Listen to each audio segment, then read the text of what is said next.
Hello students, welcome to Nimbus Learning powered by Engineers Academy. Myself Devesh Kumar and I'm having teaching experience of about 9 years. Okay, तो students हम last class तक discuss कर रहे थे geometric design के questions और question number 43 तक हम डिस्कस कर चुके थे. तो इस पर्टिकुलर सेशन में हम आगे के क्वेश्चंस सॉल्व करेंगे ज्योमेट्रिक डिजाइन टॉपिक के, which is the most important topic of the syllabus. Okay, तो देखिए नेक्स्ट क्वेश्चन देखिए. आई होप कि आपने थियोरेटिकल पार्ट कुछ पढ़ा होगा.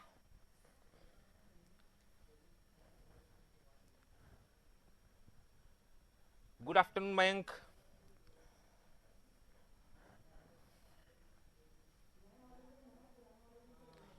कमेंट करके बताइए कि साउंड जो है वो क्लियर है या नहीं. इज द साउंड ओके और नॉट.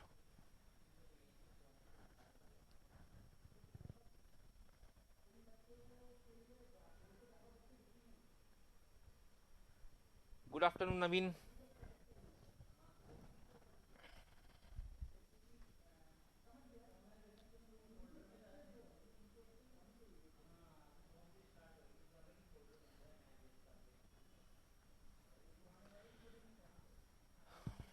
आप थोड़ा सा वेट कीजिए, एक बार कुछ टेक्निकल इशू है वो हम सॉर्ट आउट करने की कोशिश करते हैं.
ओके तो देखिए क्वेश्चन नंबर 44 देखिए, इफ द रेडियल एक्सेलरेशन,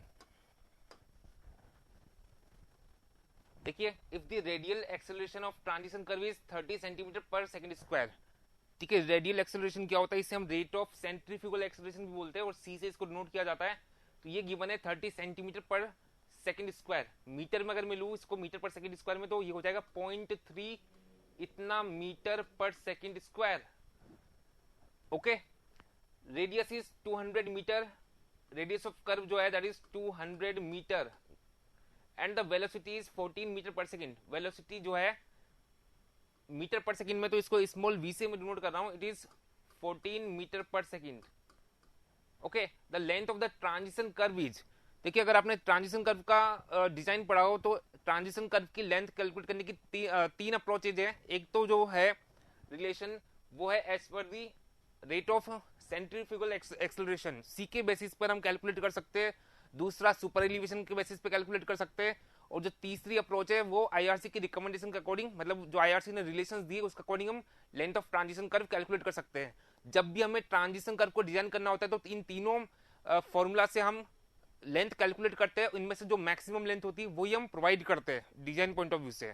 ठीक है, अब यहाँ पर rate of centrifugal acceleration C given है, तो इसी ये सी वाला फॉर्मूला हम यूज करेंगे। तो लेंथ ऑफ जो ट्रांजिशन कर्व है, अगर आपने पढ़ा हो ये कितना होता है, पढ़ा होगा आपने formula 0.0215 V cube upon C R.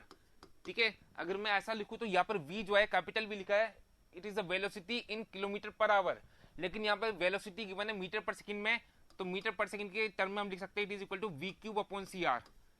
ठीक है, तो यहाँ पर वैल्यूज पुट कर दीजिए। v कितना है 14 का क्यूब अपॉन सी लेना है हमें यहाँ पर मीटर पर सेकंड स्क्वायर में।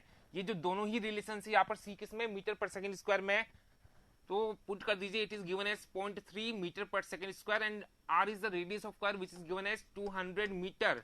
ओके, तो ये लेंथ ऑफ ट्रांजिशन कर्व हो जाती है इतना मीटर। सोल्व करके बताइए कि आंसर क्या आ रहा है।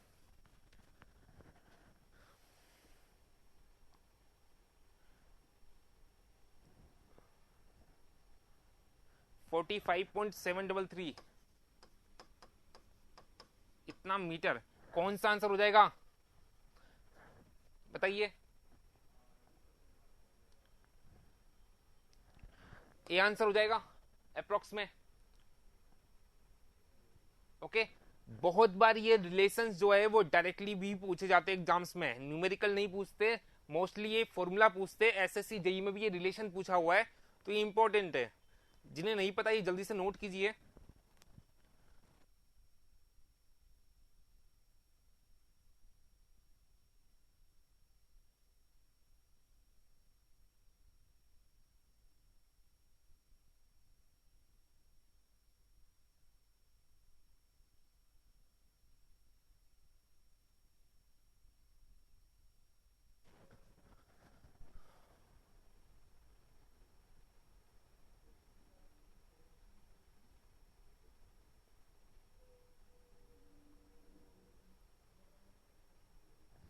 ओके, फिर देखिए next question, question number 45।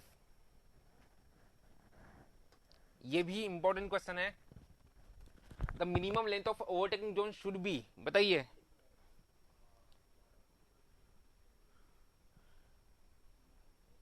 Minimum length कितनी होनी चाहिए ओवरटेकिंग जोन की। देखिए दो चीजें जो बार बार पूछते हैं, इंपॉर्टेंट पॉइंट्स है।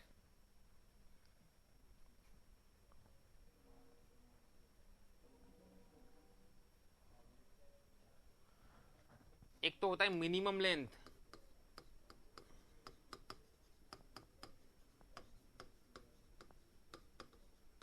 ऑफ ओवरटेकिंग जोन,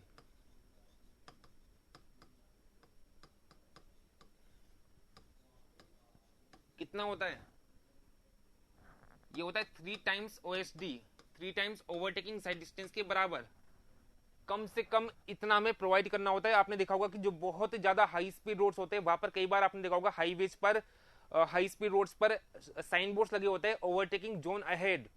ठीक है, तो वो कहां पर हम प्रोवाइड करते हैं ऐसे साइन बोर्ड्स को, जहां पर हम इतना डिस्टेंस प्रोवाइड कर सकते हैं फॉर सेफ ओवरटेकिंग। ओके, एक और जो पूछा जाता है क्वेश्चन इंपॉर्टेंट है, desirable length, desirable length of overtaking zone,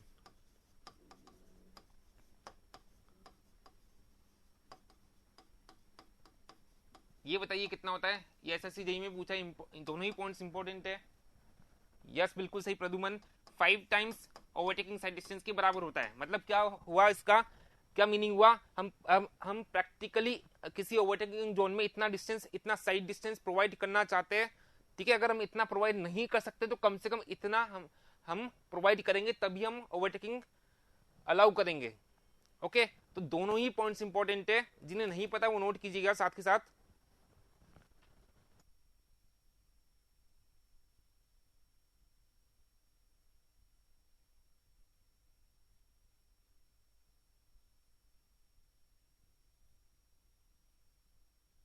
okay, फिर नेक्स्ट क्वेश्चन देखिए, इसका आंसर क्या हो जाएगा। मिनिमम लेंथ पूछी थी 3 times the safe overtaking distance, B answer हो जाता है इसका। फिर नेक्स्ट क्वेश्चन है क्वेश्चन नंबर 46।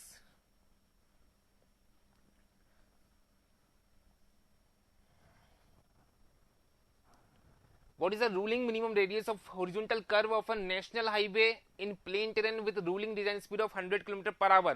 ठीक है, कल भी हमने इसमें न्यूमेरिकल्स किए थे। तो रूलिंग मिनिमम रेडियस जो होती है, आर रूलिंग बोल देता हूं इसको, कितना होता था, V square upon 127 E plus F. ठीक है, यहाँ पर वी डिजाइन स्पीड हो जाती है, ई हो जाता है सुपर एलिवेशन, एफ जो है that is lateral coefficient of friction.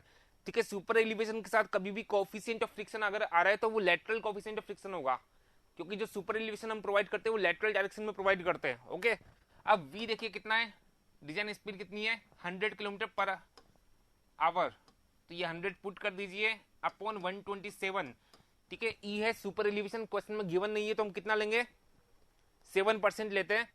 ठीक है, नॉर्मल केसेज में 0.07 हो गया, या 7% आप बोल सकते हैं, प्लस एफ, एफ जो है that is lateral coefficient friction, नहीं गिवन तो बताया भी था कल मैंने कि इसको 0.15 लेते हैं as per recommendation of IRC. Okay, इतना, तो ये इतना मीटर ये रूलिंग रेडियस हो जाती है। कितना आ रहा है, सोल्व कीजिए इसे, बताइए।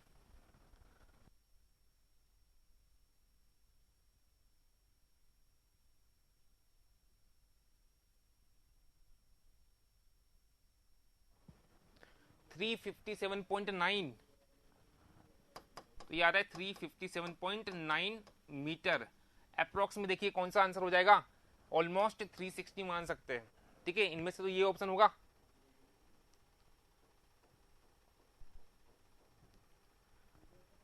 ठीक है, सिंपल सा क्वेश्चन था।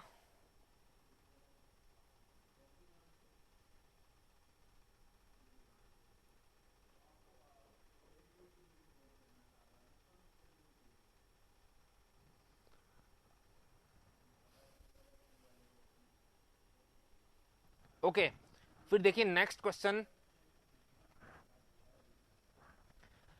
Question number 47। What is the width of carriageway to be adopted for 2-lane road with raised curbs। ठीक है, कल भी हमने डिस्कस किया था, पूरा डेटा बताया था मैंने कि डिफरेंट कंडीशंस में विड्थ ऑफ कैरिजवे कितना होगा। तो जो 2-लेन रोड है विथ रेज्ड कर्व्स कितना होता है, 7.5 मीटर होता है, कल डिस्कस भी किया था। ठीक है, 2-लेन रोड विदाउट कर्व्स अगर हम बात करें, विदाउट रेज्ड कर्व्स अगर हम बात करें तो उस केस में 7 मीटर होता था। ओके, तो जो डिफरेंट कंडीशन थी हम डिस्कस कर चुके थे। इसके बाद देखिए question number 48। Length of transition curve as per IRC for hilly terrain is given by, बहुत इंपॉर्टेंट है, बहुत बार एग्जाम में पूछते हैं, एसएससी में कई बार रिपीटेड है। ठीक है, आईआरसी के according length of transition curve कितना होगा हिली रीजन के लिए, हिली टेरेन के लिए। हिली टेरेन को हम स्टिप टेरेन भी बोल देते हैं। तो देखिए आईआरसी ने बोला लेंथ ऑफ ट्रांजिशन कर्व जो है that is equal to 2.7 V square upon R, ये किसके लिए, प्लेन एंड माउंटेनस टेरेन के लिए, sorry plain and rolling terrain के लिए। ठीक है, और वी स्क्वायर अपॉन आर इतना बोला है किसके लिए, माउंटेनस एंड हिली टेरेन के लिए।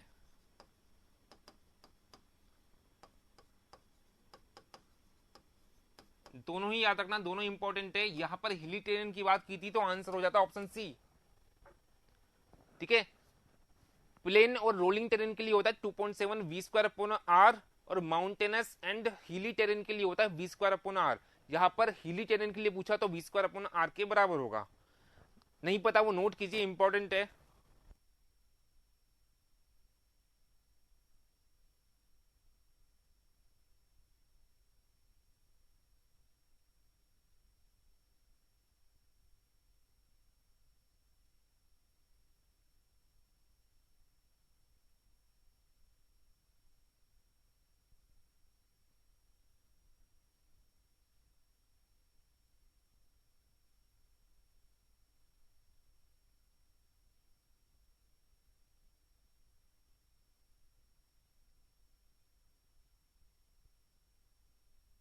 ओके, फिर देखिए next question, question number 49। Question है curves are necessary in road pavements because, ठीक है, रोड पेवमेंट्स में कर्व्स क्यों आवश्यक है, क्यों नेसेसरी है, ये पूछा है। ए ऑप्शन देखिए, they provide strength to the sides of road pavements and avoid lateral displacement of carriageway due to traffic loads. ठीक है, कैरिजवे कल डिस्कस किया था, जो ट्रैफिक लेन होती है उसी को हम कैरिजवे या इन जनरल हम बोल देते हैं उसको पेवमेंट। ठीक है, तो उसका जो डिस्प्लेसमेंट है उसको ये प्रिवेंट करता है, एक तरह से सपोर्ट प्रोवाइड करता है उसको, तो ये स्टेटमेंट करेक्ट हो जाता है। ओके, बी ऑप्शन देखिए, in terms of road safety they serve as a separation line between footway and carriageway and aid car drivers in driving safely. ठीक है, सेपरेटर का भी काम कर रहा है कर्व्स। आपने फुटपाथ पे देखा होगा कि जो फुटपाथ होते हैं वहां पर साइड में कर्व स्टोन्स लगे होते हैं, ये कर्व वाला पार्ट है, तो ये एक तरह से सपोर्ट प्रोवाइड कर रहा है। ठीक है, इस तरीके से ये कर्व स्टोन्स लगे होते हैं फुटपाथ के एंड्स पर, कभी आपने नोटिस किया तो बी स्टेटमेंट भी करेक्ट है। सी ऑप्शन देखिए, they act as a vertical barrier to guide the surface run off collected in road pavements to the gullies. ठीक है, ये भी करेक्ट है, तो ऑल ऑफ दीज आंसर हो जाता है। ये सारे पर्पज हो गए किसके, कर्व्स के। ठीक है, इसके बाद देखिए नेक्स्ट क्वेश्चन जो है that is question number 50। Consider the following statements, कुछ स्टेटमेंट्स दिए, 3 स्टेटमेंट्स दिए और पूछा कि कौन से करेक्ट है।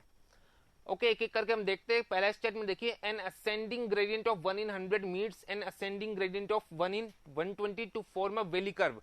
क्वेश्चन बोल रहा है कि कोई असेंडिंग ग्रेडियंट है, मतलब इंक्रीजिंग ग्रेडियंट है, चढ़ाई वाला रोड है, वो दूसरे असेंडिंग ग्रेडियंट से मिल रहा है तो वेली कर्व बनेगा, गलत है। ठीक है, एक असेंडिंग ग्रेडियंट जो है वो दूसरे असेंडिंग ग्रेडियंट से मिलता है तो ये समिट कर्व को बनाता है। ठीक है, वेली कर्व नहीं बनेगा। असेंडिंग ग्रेडियंट जब भी असेंडिंग ग्रेडियंट से मिलेगा, ठीक है, असेंडिंग ग्रेडियंट जब भी असेंडिंग ग्रेडियंट से मिलेगा तो हमेशा समिट कर्व बनेगा, वेली कर्व नहीं बनेगा। ओके, तो पहला स्टेटमेंट इनकरेक्ट हो जाता है। सेकंड है ए फॉलिंग ग्रेडियंट, फॉलिंग मतलब डिसेंडिंग, ठीक है, ढलान वाला रोड होगा। A falling gradient of 1 in 25 meets a falling gradient of 1 in 50। ठीक है, एक डिसेंडिंग ग्रेडियंट दूसरे डिसेंडिंग ग्रेडियंट से मिल रहा है to form a valley curve, correct है या इनकरेक्ट है, बताइए। सेकंड स्टेटमेंट बोल रहा है कि कोई फॉलिंग ग्रेडियंट है वो दूसरे फॉलिंग ग्रेडियंट से मिल रहा है तो वेली कर्व फॉर्म होगा, करेक्ट है, बिल्कुल सही है। ये कोई फॉलिंग ग्रेडियंट है, दूसरा फॉलिंग ग्रेडियंट ये है तो ये वेली कर्व बन रहा है, सेग कर्व हो गया ये। ठीक है, तो सेकंड स्टेटमेंट जो है वो करेक्ट हो जाता है। तीसरा स्टेटमेंट देखिए, the length of valley curve is determined on the basis of headlight sight distance. ठीक है, वेली कर्व की लेंथ को हम हेडलाइट साइड डिस्टेंस के बेसिस पर कैलकुलेट करते हैं, ये भी करेक्ट है। कल डिस्कस भी किया था कि जो वेली कर्व्स है ना, यहाँ पर हमें दिन के टाइम में सनलाइट में हमें यहाँ पर साइड डिस्टेंस की प्रॉब्लम नहीं आती है, लेकिन रात के टाइम में क्या होगा कि अगर यहाँ से कोई व्हीकल जा रहा है तो इसकी हेडलाइट यहाँ पे सामने पड़ेगी, लेकिन यहाँ से जो व्हीकल्स आ रहे हैं उनको हम देख नहीं पाएंगे। मतलब जो वेली कर्व है वहां पे सबसे ज्यादा सिग्निफिकेंट पैरामीटर क्या हो जाता है, हेडलाइट साइड डिस्टेंस, तो उसी के बेसिस पे हम length of valley curve provide करते हैं। तो सेकंड और तीसरे जो थर्ड स्टेटमेंट है करेक्ट हो जाते हैं। कौन सा आंसर हो गया, ऑप्शन सी हो गया। ओके, कोई डाउट तो पूछिएगा। याद रखना, जब भी कोई असेंडिंग ग्रेडियंट दूसरा असेंडिंग ग्रेडियंट से मिलेगा तो हमेशा समिट कर्व बनता है। जब कोई डिसेंडिंग ग्रेडियंट दूसरे डिसेंडिंग ग्रेडियंट से मिलता है तो हमेशा वेली कर्व मिलता है।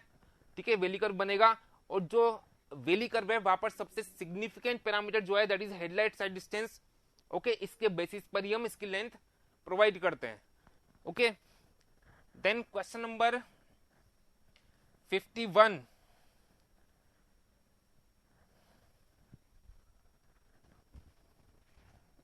देखिए the stopping sight distance of a vehicle moving with a speed of 50 kilometre per hour in a 2 lane road is इतना, मतलब डेटा पूछा, ये स्टॉपिंग साइड डिस्टेंस पूछिए।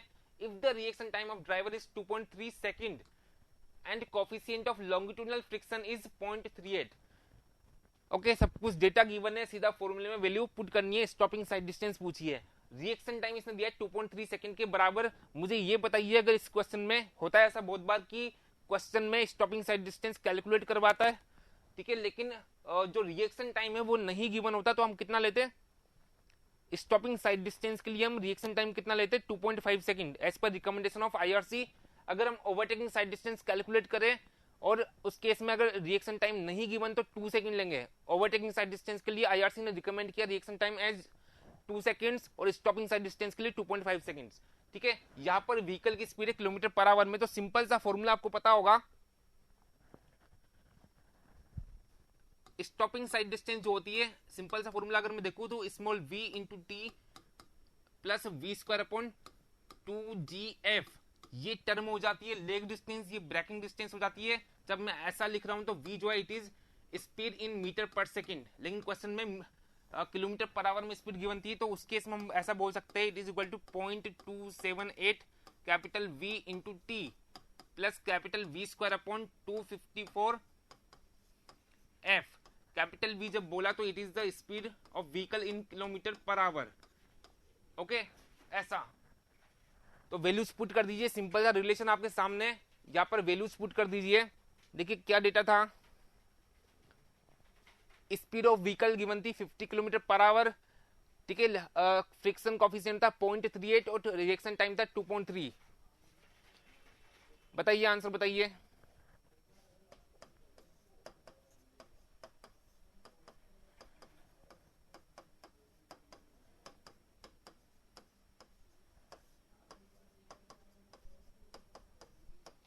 फॉर्मूला कोई सा भी लगा लीजिए, इन दोनों में से आंसर आएगा मीटर में।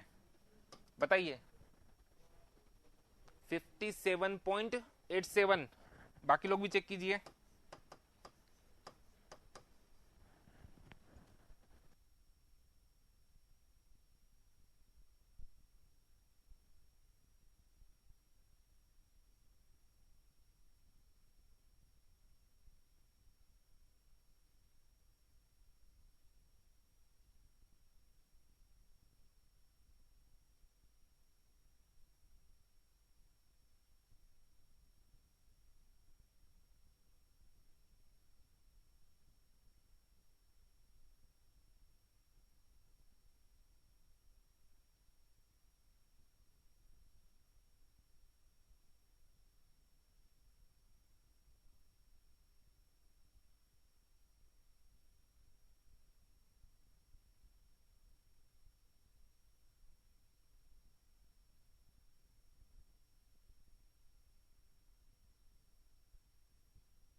ओके, तो देखिए कौन सा आंसर हो जाता है,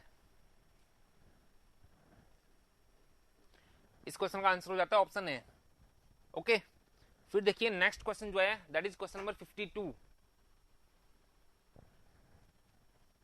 देखिए the cumulative vertical undulations of the surface recorded per kilometre of the road is called as, ठीक है। पहली क्लास में हमने डिस्कस किया था कि क्यूमुलेटिव अंडुलेशंस का सम क्या होता है, ठीक है, कौन से डिवाइस से हम ये मेजर करते हैं, इसकी यूनिट क्या होती है, सारे इंपॉर्टेंट पॉइंट्स है।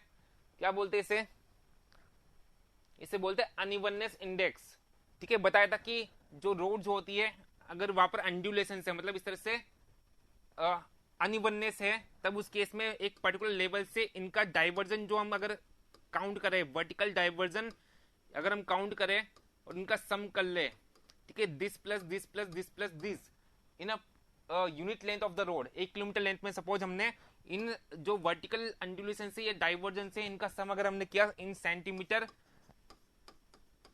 ठीक है, यूनिट लेंथ ऑफ रोड में, तब इस पैरामीटर को हम बोलते हैं अनइवननेस इंडेक्स। ओके, तो इस इंडेक्स से हमें क्या पता लगता है कि कितना कंफर्टेबल रोड है। अगर ये इंडेक्स की वैल्यू कम होगी तब उसके इसमें बहुत ज्यादा कंफर्टेबल रोड होगा, अगर इस इंडेक्स की वैल्यू ज्यादा है तो वो रिलेटिवली कम कंफर्टेबल रोड होगा। ठीक है, ये अंडुलेशन हम किस डिवाइस से मेजर करते थे? एक डिवाइस होता है जिसको हम बोलते हैं बम्प इंटीग्रेटर, बताए पिता। ठीक है, तो इस डिवाइस से हम अंडुलेशंस को, अंडुलेशंस मतलब ये डिप्रेशंस जो बने हुए हैं, ठीक है, ये डाइवर्जेंस जो है, इनको हम अंडुलेशंस बोल रहे हैं। तो बम्प इंटीग्रेटर नाम के डिवाइस से हम इनको मेजर करते हैं।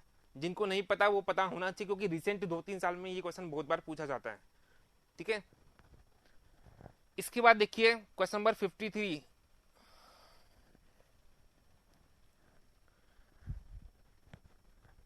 देखिए, horizontal curves on highways are provided to give. ठीक है, हाईवेज पर हॉरिजॉन्टल कर्व जो है वो किस पर्पस के लिए प्रोवाइड किए जाते हैं? हॉरिजॉन्टल कर्व मैंने पहले भी डिस्कस किया था कि हॉरिजॉन्टल कर्व क्या होता है। रोड जो है वो मूव कर रहा है, ठीक है, वहां पर कुछ कर्व है, लेकिन रोड जो है उसमें अगर डिफरेंट पॉइंट्स अगर हम काउंट करें, जैसे मैंने बोला था कि पॉइंट ए और पॉइंट बी, तो इनमें कोई एलिवेशन डिफरेंस नहीं है, मतलब ए और बी जो है वो सेम लेवल पर है। ठीक है, रोड के एलिवेशन में कोई डिफरेंस नहीं आ रहा, बस रोड मूव कर रहा है। ठीक है, रोड जो है वो कर्व्ड है, तो ऐसे कर्व को हम बोलते हैं हॉरिजॉन्टल कर्व, एलिवेशन में कोई डिफरेंस नहीं है। अब ऐसे कर्व हम क्यों प्रोवाइड करते हैं? डायरेक्शन चेंज करने के लिए प्रोवाइड करते हैं। ठीक है, तो कौन सा आंसर हो जाएगा? आंसर हो जाएगा इस क्वेश्चन का option D, to gradually change the direction. ठीक है, डायरेक्शन जो है रोड की उसको चेंज करने के लिए हम हॉरिजॉन्टल कर्व्स प्रोवाइड करते हैं। ठीक है, ग्रेडियंट थोड़ी चेंज करेंगे, सी तो हो ही नहीं सकता रमेश। ग्रेडियंट अगर चेंज होता तो रोड में वर्टिकल एलिवेशन डिफरेंस आता ना। अगर कहीं पर हम ग्रेडियंट मतलब स्लोप होती है, ठीक है, लॉन्गिट्यूडनल डायरेक्शन में जो स्लोप होती है उसी को ग्रेडियंट हम बोलते हैं। तो अगर ग्रेडियंट प्रोवाइड करेंगे तो उस केस में क्या होगा? एलिवेशन डिफरेंस तो आएगा ही। अब मैंने बोला कि हॉरिजॉन्टल कर्व अगर इसने बोला है तो यहाँ पर एलिवेशन डिफरेंस तो होगा ही नहीं, तो सी आंसर तो बिल्कुल ही इनकरेक्ट हो जाता है। जहां पर ग्रेडियंट इन्वॉल्व हो गया वहां पर एलिवेशन डिफरेंस तो आ जाएगा रोड में। ठीक है, ग्रेडियंट चेंज करेंगे तो वो वर्टिकल कर्व हो जाएगा। यहाँ पर हॉरिजॉन्टल कर्व की बात थी, तो इसका पर्पस क्या होता है? डायरेक्शन चेंज करना। पहले व्हीकल जो है वो यहां पर जा रहे थे, अब डायरेक्शन ये हो गई, यहां पर जाना था, तो डायरेक्शन चेंज करने के लिए हम हॉरिजॉन्टल कर्व प्रोवाइड करते हैं। इस क्वेश्चन का आंसर हो जाता है ऑप्शन डी। ओके, इसके बाद देखिए क्वेश्चन नंबर 54। देखिए, the upper edge of highways are slightly elevated with respect to inner edge. ठीक है, क्वेश्चन बोल रहा है कि कोई रोड या जो हाईवे उसका जो अपर एज है उसको इनर एज के रेस्पेक्ट में कुछ उठा दिया जाता है, जिसे हम क्या बोलते हैं? बताइए, सिंपल सा है, पहले भी डिस्कस किया था कि ये कोई रोड है। ठीक है, ये कोई रोड है, यहाँ पर ये इसका क्रॉस सेक्शन है सपोज ऐसा कुछ, और यहाँ पर इसको मैं बोलता हूँ सपोज ये ओ पॉइंट है, ये आई पॉइंट है, इनर एज है ये, और ये आउटर एज वाला पॉइंट है, ये कर्व है। यहाँ पर इनर एज वाला पॉइंट ये हो गया, आउटर एज वाला ये हो गया। तो इसको मैं अगर अलग से बनाऊं तो ये आउटर एज हो गई, ये इनर एज हो गई। आउटर एज को थोड़ा सा राइज कर दिया with respect to inner edge, ऐसा। तो इस तरह की जो स्लोप हम प्रोवाइड करते हैं उसको हम बोलते हैं सुपर एलिवेशन। इसका पर्पज मैंने कल डिस्कस भी किया था। ठीक है, क्या बोलेंगे इसको? Super elevation. और क्या बोलते हैं इसको? बताइए, और क्या बोलते हैं सुपर एलिवेशन को?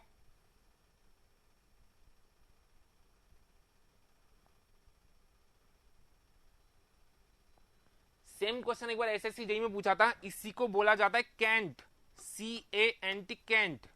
ठीक है, तो एक बार केंट नाम से पूछ लिया तो बहुत स्टूडेंट्स को पता नहीं होता है। ठीक है, इसी के अलावा और कुछ नाम है क्या इसका? एक और टर्म हम इसके लिए यूज करते हैं सुपर एलिवेशन के लिए, बताइए।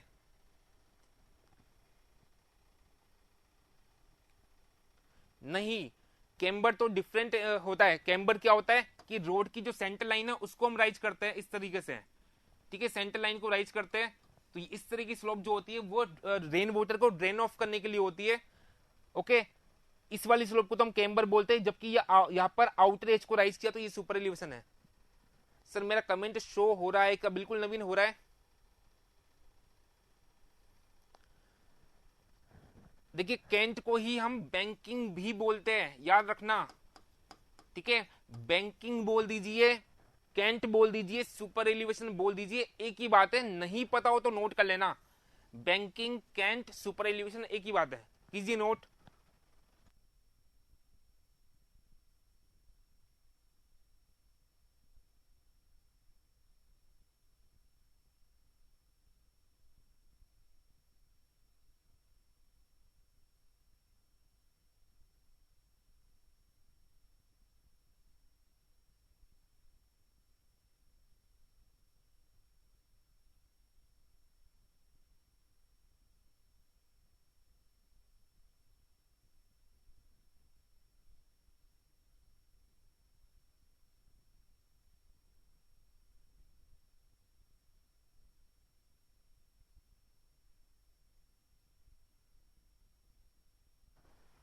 ओके फिर देखिए क्वेश्चन नंबर 55।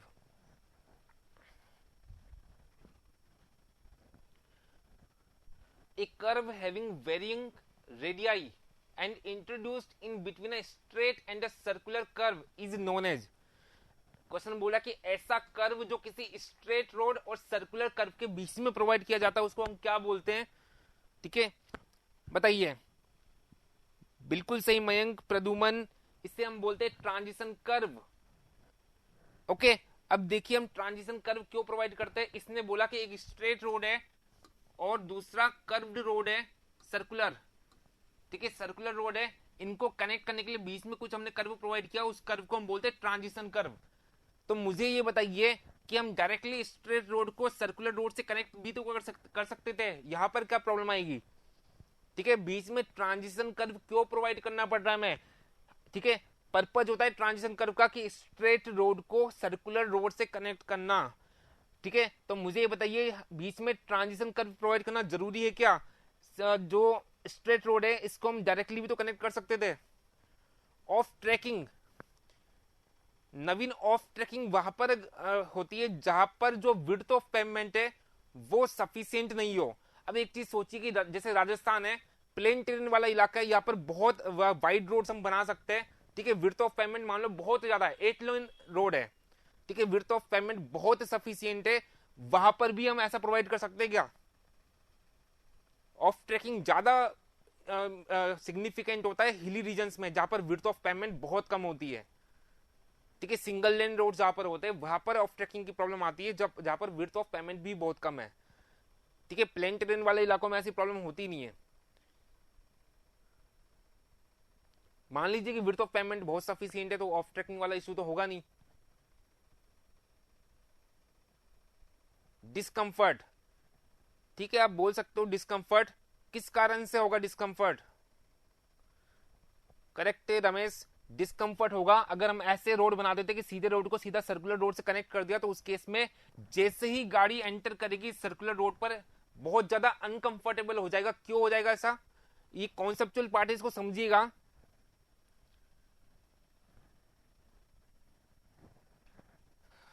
देखिए ये कोई स्ट्रेट रोड है, ठीक है, और ये कोई कर्व्ड रोड है, ऐसा सर्कुलर रोड है, ऐसा कुछ।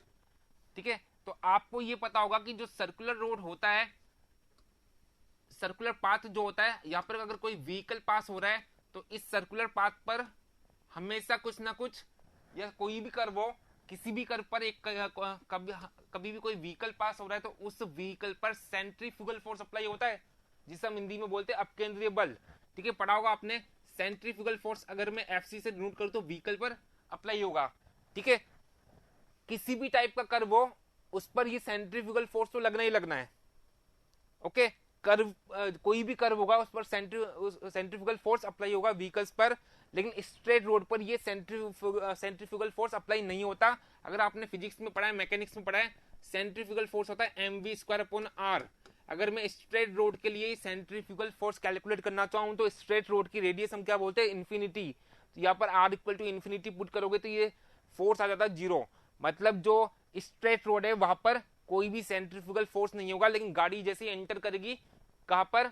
सर्कुलर पाथ में, तो उस पर एकदम से मैक्सिमम फोर्स अप्लाई होगा। ठीक है, ये जो फॉर्मूला है ना सेंट्रीफ्यूगल फोर्स का, इसको देखिए कि ये फोर्स जो है वो मैक्सिमम कब होगा? जब रेडियस मिनिमम है। जब रेडियस मिनिमम है तब उस केस में सेंट्रीफ्यूगल फोर्स मैक्सिमम है। ठीक है, और मिनिमम रेडियस अगर सारी कर्व्स को अगर हम आपस में कंपेयर करें तो मिनिमम रेडियस सर्कुलर पाथ की होती है, मिनिमम रेडियस होती है सर्कुलर पाथ की।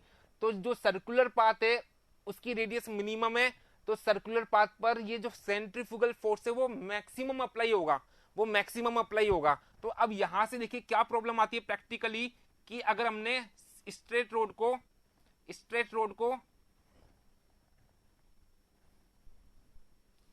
सीधा कनेक्ट कर दिया सर्कुलर पाथ से, ठीक है, समथिंग लाइक दिस, ये सर्कुलर पाथ है और यहां से हमने स्ट्रेट रोड को कनेक्ट कर दिया, तब उस केस में क्या होगा कि यहां तक तो स्ट्रेट रोड था हमारा, गाड़ी जैसे ही एंटर करेगी सर्कुलर पाथ में तो हमें पता है कि सर्कुलर पाथ जो है वहां पर मैक्सिमम सेंट्रीफ्यूगल फोर्स एक्ट करता है। तो गाड़ी जैसे ही सर्कुलर पाथ में यहाँ पर एंटर करी तो उस केस में क्या होगा कि इस व्हीकल पर एकदम से मैक्सिमम सेंट्रीफ्यूगल फोर्स अप्लाई होगा, एकदम से झटका महसूस होगा, ठीक है, व्हीकल पर एकदम से झटका महसूस होगा, बस में। और अगर ये फोर्स की वैल्यू बहुत ज्यादा है, ठीक है, ज्यादा कब होगी, जब व्हीकल की स्पीड ज्यादा है, mv² अपन आ रहे ना, व्हीकल की स्पीड अगर बहुत ज्यादा होगी तो उस केस में हो सकता है कि गाड़ी ओवरटर्न कर जाए या वो स्किड कर जाए, इस डायरेक्शन में स्किड कर जाए, ठीक है। तो ये बहुत ज्यादा अनकंफर्टेबल होगा।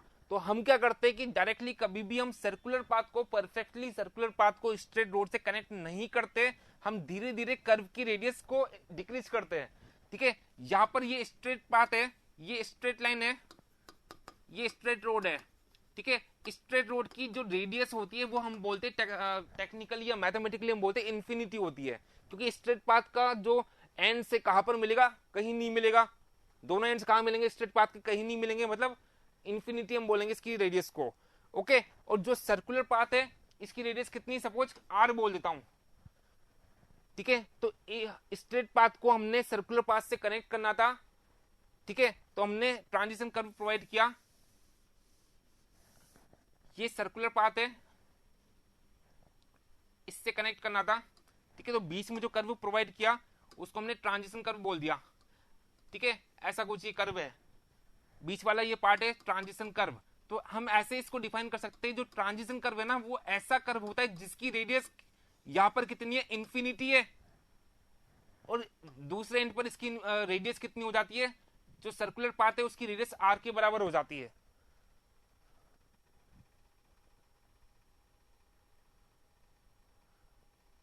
ठीक है। बिल्कुल सही है नवीन। तो ट्रांजिशन कर्व को हम ऐसे डिफाइन कर सकते हैं, it is a curve which is having radius from infinity to radius of a circular path, बस में, ठीक है। तो अब यहाँ पे क्या होगा कि यहाँ पे जब व्हीकल एंटर होगा ना तो अब यहाँ पर फोर्स लगना स्टार्ट होगा, लेकिन एकदम से मैक्सिमम फोर्स नहीं लगेगा, ठीक है।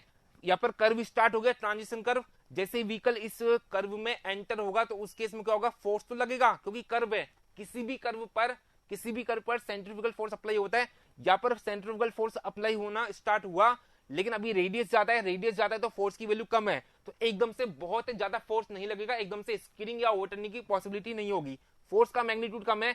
जैसे जैसे व्हीकल आगे मूव करेगा रेडियस कम होती जा रही है, इंफिनिटी से डिक्रीज हो रही है ना, रेडियस कम हो रही है, तो फोर्स का मान बढ़ता जा रहा है और बढ़ते बढ़ते मैक्सिमम हो गया, ठीक है। तो इतने बड़े कर्व में इतनी लेंथ में जाकर फोर्स मैक्सिमम हुआ, एकदम से मैक्सिमम फोर्स अप्लाई नहीं हुआ, तो ये सेफ्टी के लिए हम ट्रांजिशन कर्व प्रोवाइड करते हैं, ठीक है। अब यहां से 3-4 बहुत इंपॉर्टेंट क्वेश्चन पूछे जाते हैं। एक तो ये ट्रांजिशन कर्व की डेफिनेशन जो अभी क्वेश्चन था, ठीक है। दूसरा मैं ऐसे बोल सकता कि ये वो कर्व होता है जिसकी रेडियस इन्फिनिटी से r के बराबर हो जाती है, सर्कुलर पाथ की रेडियस के बराबर हो जाती है।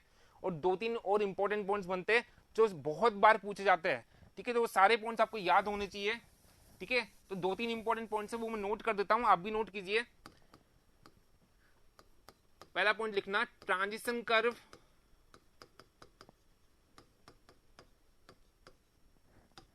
is the curve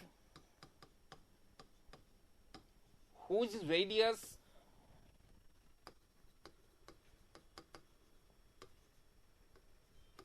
decreases from infinity to radius of a circular path.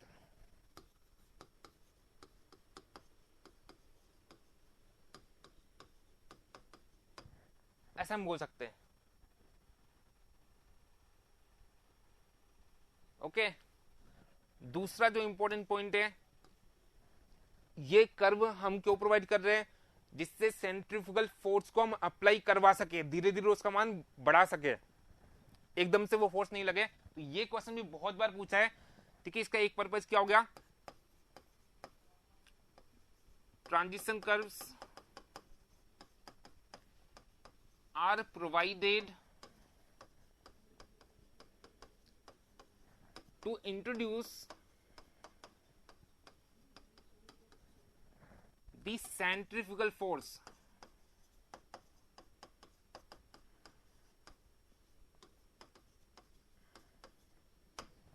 ठीक है। बहुत इंपॉर्टेंट पॉइंट है ये और बहुत इंपॉर्टेंट टॉपिक है ट्रांजिशन कर्व, ठीक है। तो ये दोनों पॉइंट्स नोट करना।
ओके, दोनों पॉइंट्स नोट किया आप लोगों ने?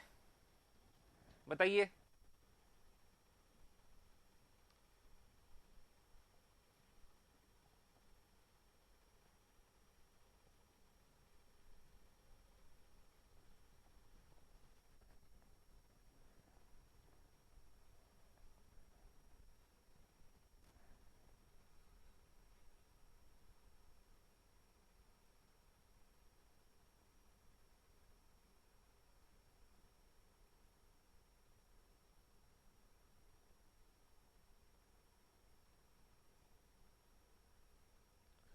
ओके, इसके बाद देखिए एक और जो मोस्ट इंपोर्टेंट क्वेश्चन है, जो राजस्थान में खासकर बहुत बार पहले पूछा जाता था, अब तो सिलेबस में नहीं है राजस्थान के जेई के एग्जाम्स में, लेकिन पहले लगभग हर बार पूछा है। एसएससी जेई में बहुत बार पूछते हैं कि जो ट्रांजिशन कर्व की शेप होती है वो कौन सा कर्व हम प्रोवाइड करते हैं, ठीक है, जनरली। तो बताइए, generally transition curves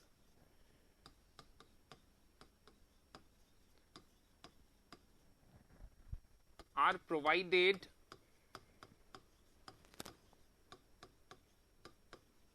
in the following shapes.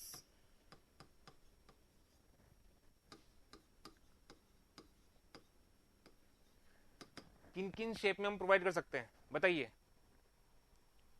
बहुत इंपॉर्टेंट क्वेश्चन ही है, ऐसे जेई में पूछा है। स्पाइरल, ठीक है, स्पाइरल शेप में हम प्रोवाइड कर सकते हैं, और क्यूबिक पैराबोला शेप में हम प्रोवाइड कर सकते हैं, ठीक है, और तीसरा लेमनिस्केट कर्व हम प्रोवाइड कर सकते हैं।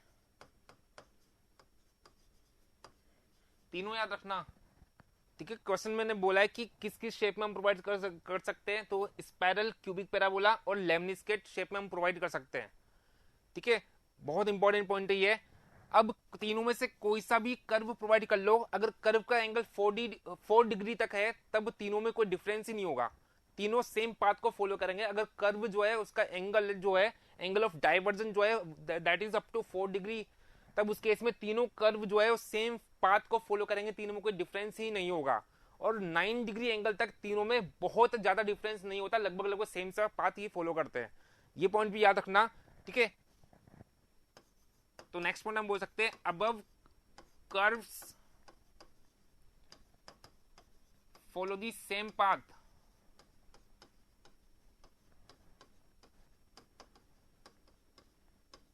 up to 4 degree angle and there is no significant difference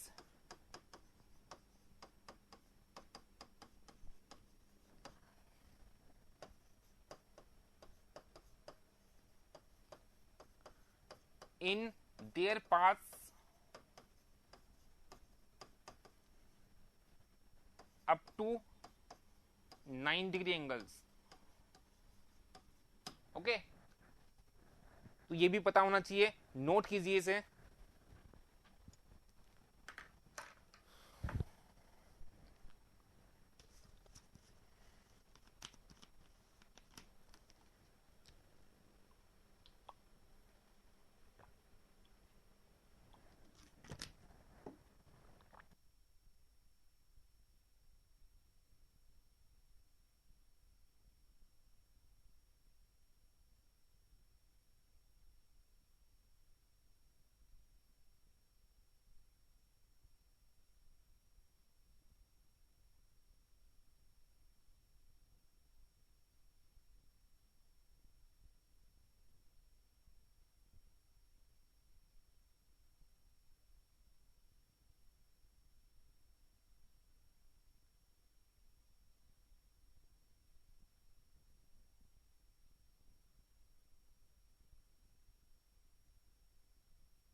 okay अब जिन लोगों ने ये दोनों पॉइंट्स नोट किए वो मुझे ये बताइए कि जो आइडियल शेप होगी, ठीक है, आइडियल शेप जो होगी ट्रांजिशन कर्व की वो कौन सी होती है।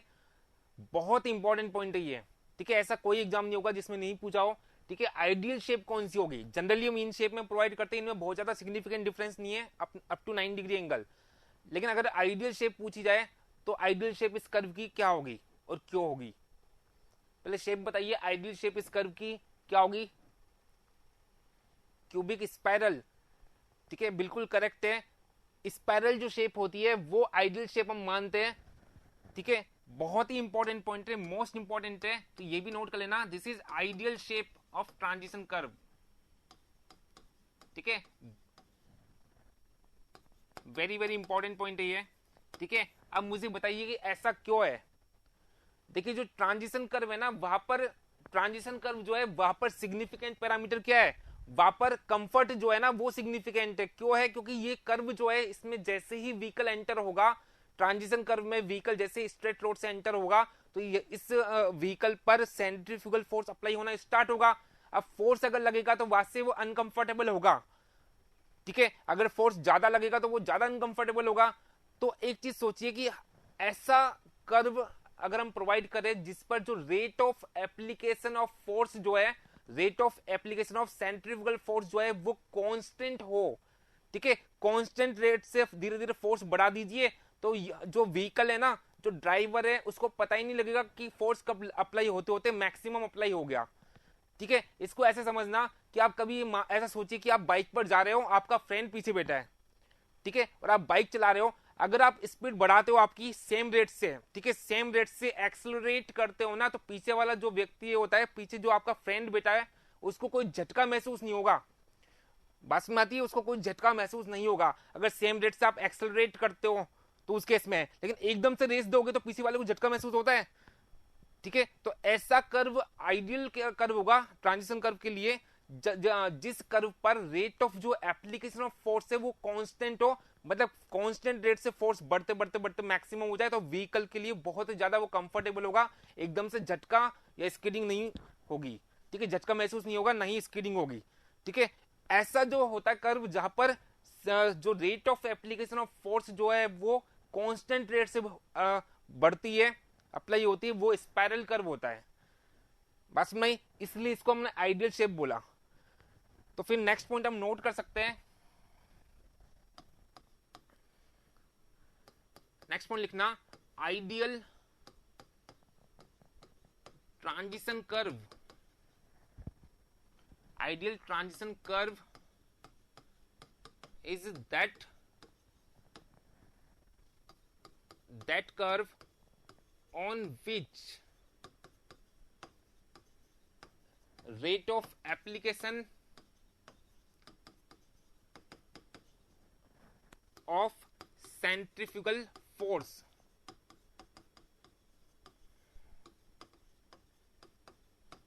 is constant,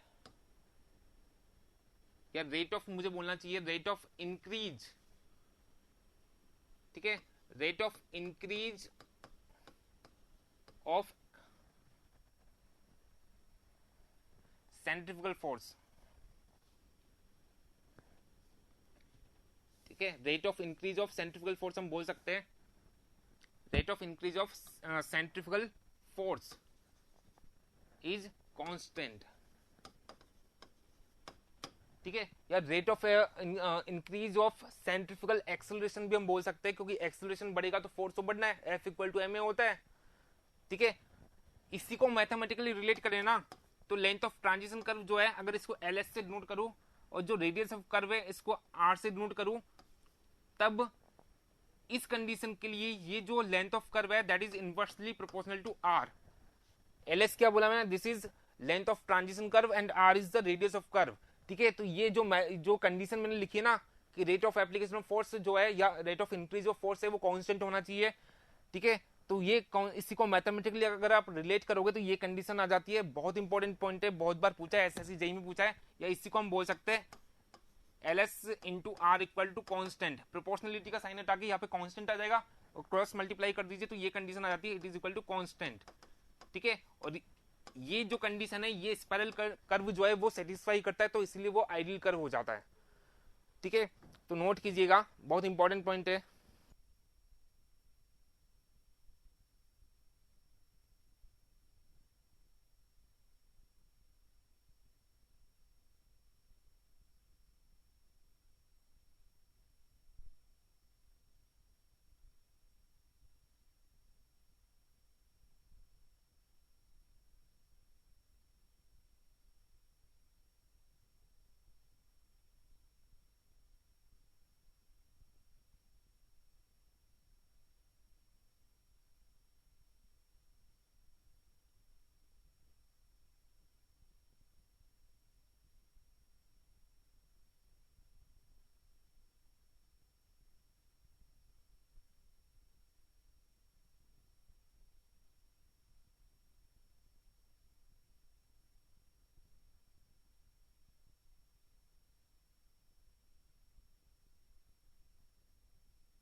ओके, तो नोट किया आप लोगों ने, ये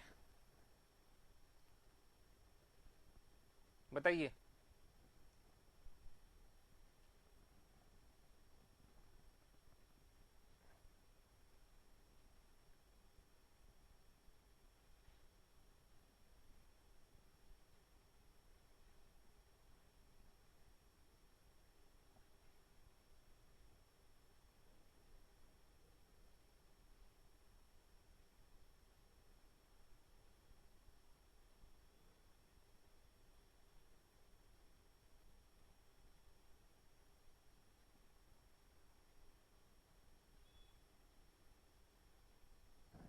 ठीक है, तो देखिए क्वेश्चन पे आ जाइए अब।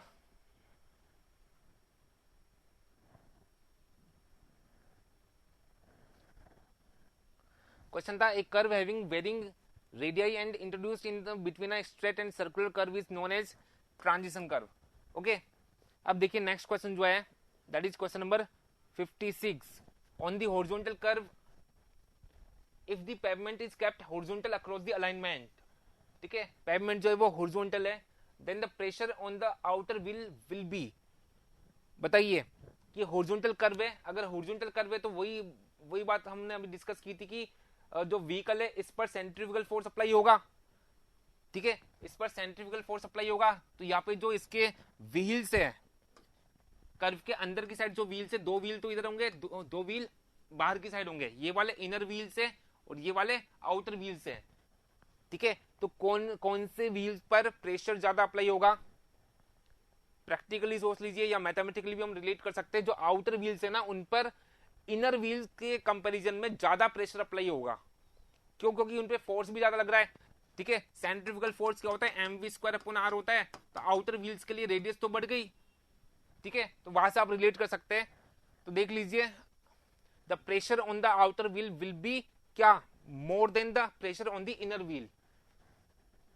ठीक है, बाहर वाले जो व्हील्स है, आउटर व्हील्स जो है, उन पे प्रेशर ज्यादा होगा। फिर देखिए क्वेश्चन नंबर 57।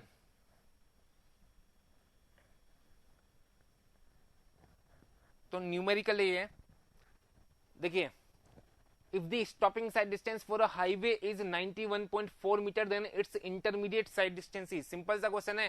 ठीक है, कल बताया भी था मैंने कि जो इंटरमीडिएट साइड डिस्टेंस होती है that is equal to 2 times stopping sight distance, और स्टॉपिंग साइड डिस्टेंस गिवन है तो इसका डबल कर दीजिए, देख लीजिए कितना आ रहा है, कितना आ रहा है, बी आ जाएगा।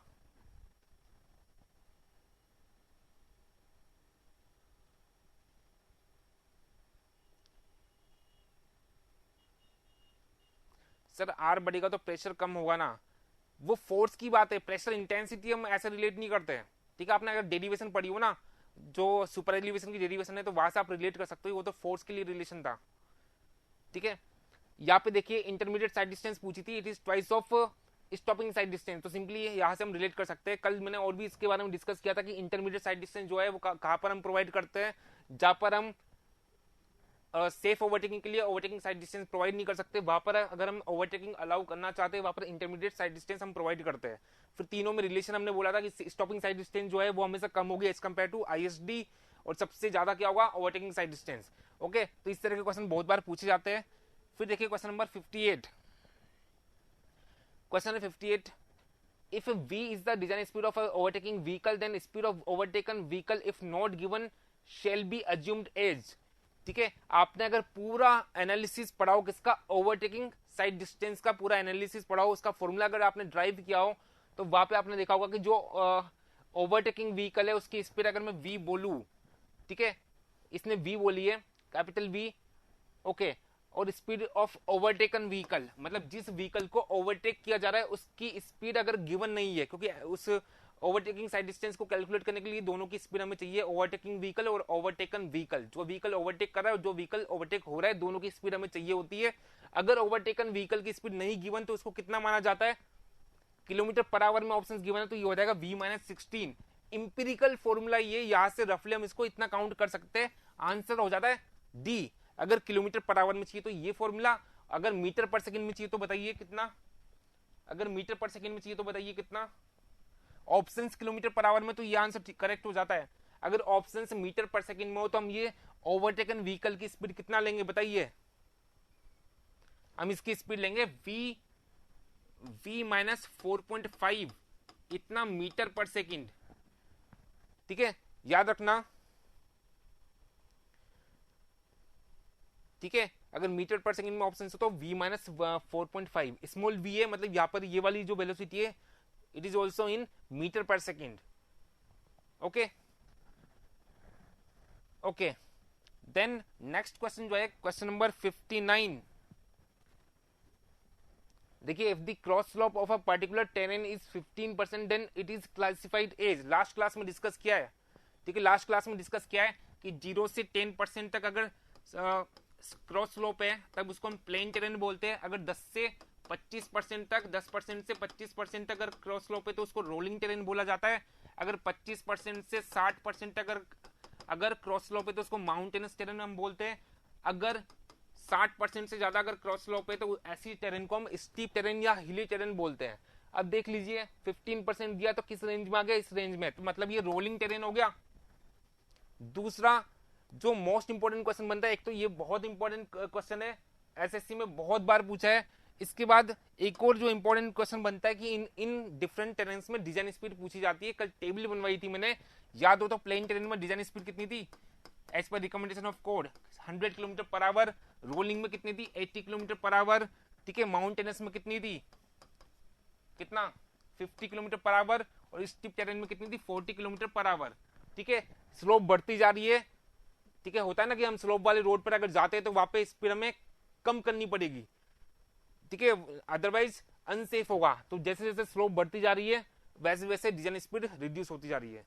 ठीक है, दोनों ही पॉइंट्स मोस्ट इंपॉर्टेंट है, बहुत बार पूछते हैं, ठीक है, मतलब किसी भी एग्जाम के लिए मोस्ट इंपॉर्टेंट है, एक तो design speed as per terrain और जो क्रॉस स्लोप है डिफरेंट टेरेन्स की वो। ओके, फिर देखिए question number 60, the minimum width of shoulder recommended by the IRC is. Shoulder क्या होता है कल डिस्कस भी किया था, लास्ट क्लास उससे पहले वाली क्लास में भी डिस्कस किया था। शोल्डर जो होती है वो रोड के सबसे एंड में जो इमरजेंसी लेन होती है उसी को हम बोलते हैं। इसकी मिनिमम विड्थ कितनी होती है एज पर रिकमेंडेशन ऑफ कोड, बताइए बताइए 60 का। नवीन कह रहे 60 का डी क्या है 2.5 मीटर, बिल्कुल करेक्ट है ये। ठीक है, सीधा रिकमेंडेशन से तो आपको रटनी ही पड़ेगी, डेटा तो रटना ही पड़ेगा ना जो कोड ने बोला। ठीक है, 2.5 मीटर रिकमेंडेड, तो याद रखिएगा इसको। ओके, देन नेक्स्ट क्वेश्चन जो है question number 61, in highway geometric design the desirable length of overtaking zone. Discuss किया था अभी मैंने, कितना होता है डिजायरेबल लेंथ, कितना होता है बताया था कि 5 टाइम्स ओवरटेकिंग साइड डिस्टेंस के बराबर होता है। ठीक है, और minimum length of overtaking zone कितना होता है 3 टाइम्स ओवरटेकिंग साइड डिस्टेंस के बराबर। डिजायरेबल लेंथ पूछा है तो 5 टाइम्स हो जाएगा। ठीक है, डिस्कस कर चुके हैं हम। इसके बाद देखिए question number 62, overtaking sight distance is also called as. बताइए ओवरटेकिंग साइड डिस्टेंस को हम क्या बोलते हैं, इसी को हम बोलते हैं passing side distance. Overtaking sight distance को ही हम पासिंग साइड डिस्टेंस भी बोलते हैं, और स्टॉपिंग साइड डिस्टेंस को हम क्या बोल सकते हैं, स्टॉपिंग साइड डिस्टेंस को हम बोल सकते हैं नॉन पासिंग साइड डिस्टेंस। ये भी याद रखना, कई बार एग्जाम में ऐसा बोलता है, ठीक है, स्टॉपिंग साइड डिस्टेंस ना बोल के इसको नॉन पासिंग साइड डिस्टेंस भी बोल देता है, दोनों याद रखना, ठीक है। जिनको नहीं पता तो ये भी नोट कर लेना आप, एक ही बात है ये।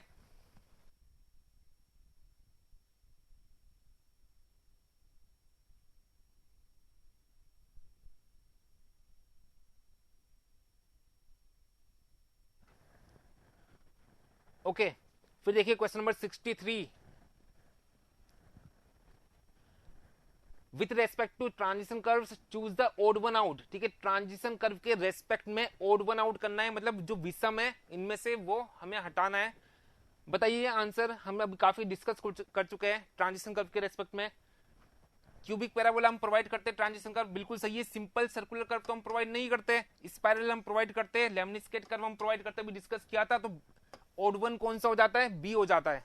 सिंपल सा क्वेश्चन है, ठीक है। बाकी जो तीन ऑप्शन है इन शेप में हम ट्रांजिशन कर्व जनरली प्रोवाइड करते हैं। इसके बाद 64 क्वेश्चन नंबर देखिए,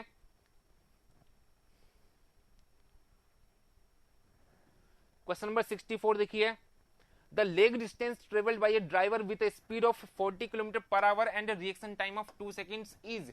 ठीक है, लेग डिस्टेंस क्या होती है, बताइए लेग डिस्टेंस क्या होती है, कल डिस्कस किया था। जो डिस्टेंस रिएक्शन टाइम के दौरान ट्रेवल की जाती है that is known as lag distance.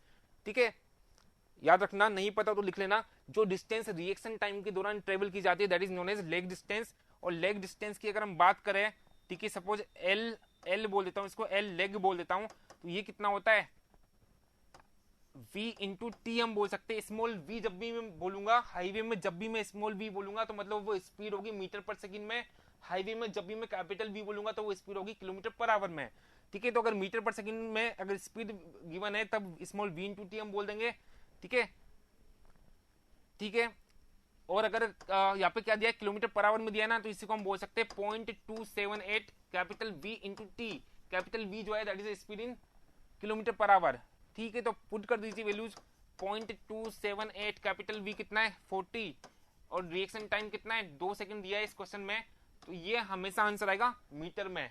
बताइए कितना आ रहा है, 22.2 22.2 मीटर। कौन सा ऑप्शन हो जाता है, ऑप्शन बी हो जाता है।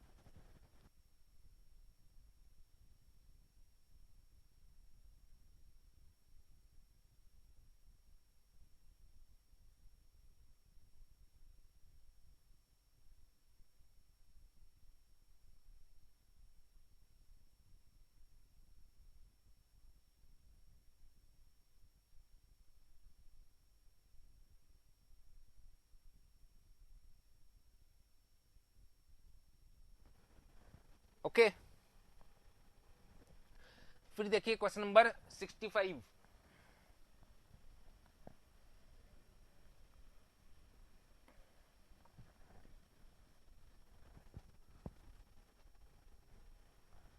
The area of land acquired for the road. ठीक है, रोड बनाने के लिए हमने जो अधिग्रहण करते हैं, एक्वायर करते हैं लैंड को, along its alignment is called as, क्या बोलते हैं इसको, इसको हम बोलते हैं राइट ऑफ वे। ठीक है, फिर देखिए नेक्स्ट क्वेश्चन, क्वेश्चन नंबर 66,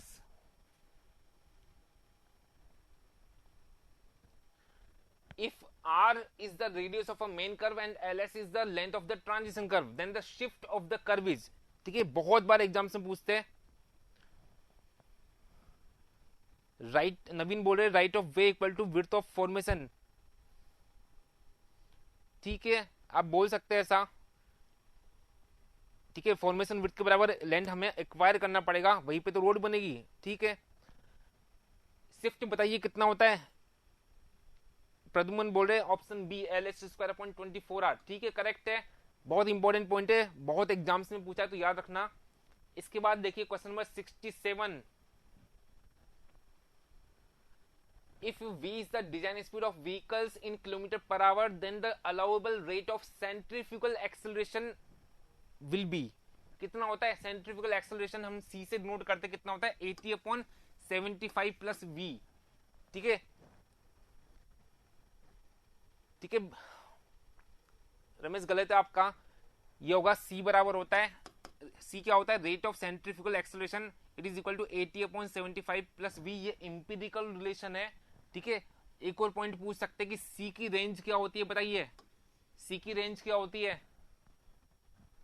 अगर आपने डिजाइन पढ़ी हो ट्रांजिशन कर्व की तो सी आपको पता होगा। इसकी वैल्यू हम कंसिडर करते हैं 0.5 से 0.8 तक, ठीक है। अगर यहां से मतलब क्या हुआ इसका, इस रेंज का मतलब क्या हुआ कि जो कोड ने प्रोविजन दिया है वो ऐसा दिया है कि सी जो है that should be greater than और equal to 0.5 and it should not be greater than 0.8, should be less than equal to 0.8। ये रेंज दी है इसकी सी की।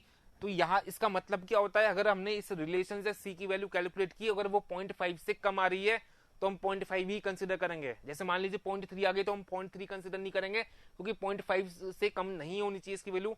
तो डिजाइन पर्पज के लिए या एनालिसिस के लिए हम 0.5 लेके चलते हैं। अगर इस रिलेशन से सी की वैल्यू आ रही है 0.8 से ज्यादा, तो 0.8 जो है उससे ज्यादा हम कंसिडर नहीं करेंगे, 0.8 लेके चलेंगे उस केस में। तो ये रेंज याद रखना सी की, ठीक है, पूछ लेते कई बार एग्जाम्स में, ठीक है। बी आंसर होगा इसका। ओके, देन क्वेश्चन नंबर 68 जो है इसमें कोई लिस्ट दी है, ठीक है, लिस्ट गिवन है, 2 लिस्ट गिवन है।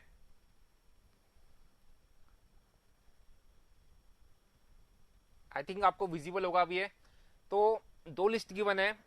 पहली जो लिस्ट है इसमें टाइप ऑफ रोड गिवन है, और सेकंड जो लिस्ट है उसमें विड्थ ऑफ कैरिजवे गिवन है, तो मैच करना है। ओके, तो सिंपल सा ही हमने डिस्कस भी किया था, पूरी टेबल बनवाई थी मैंने, ठीक है, लास्ट क्लास में मैंने पूरा डेटा नोट करवाया था। बताइए सिंगल लेन रोड के लिए विड्थ ऑफ कैरिजवे कितना होता है, सिंगल लेन रोड के लिए 3.75 मीटर होता है, 3.75 मीटर, ये हो गया। ओके, 2 लेन रोड्स विदाउट कर्व्स कितना, बताइए 7 मीटर होता है इसका, ये भी डिस्कस किया था हमने, टेबल बनाई थी। फिर सी ऑप्शन है 2 lens road with raised curves कितना होता है, 7.5 मीटर होता है। तो सी का क्या हो गया, 2 हो गया। और बचा हुआ देख लीजिए, मल्टी लेन रोड के लिए बताया था 3.5 मीटर पर लेन होता है, ठीक है, ये हो गया। तो ए का हो गया 3, बी का हो गया 1, सी का हो गया 4 और डी का हो गया, सॉरी सी का हो गया कौन सा 2, 3, 1, 2, 4, ठीक है। देख लीजिए कौन सा आंसर हो गया, डिस्कस किया था ना हमने, टेबल बनाई थी, तो देख लीजिए आंसर होगा कौन सा, ए ऑप्शन हो गया 3, 1, 2, 4। ओके, सिंपल सा क्वेश्चन था, डिस्कस कर चुके हैं हम ऑलरेडी। इसके बाद देखिए नेक्स्ट क्वेश्चन जो है क्वेश्चन नंबर 69।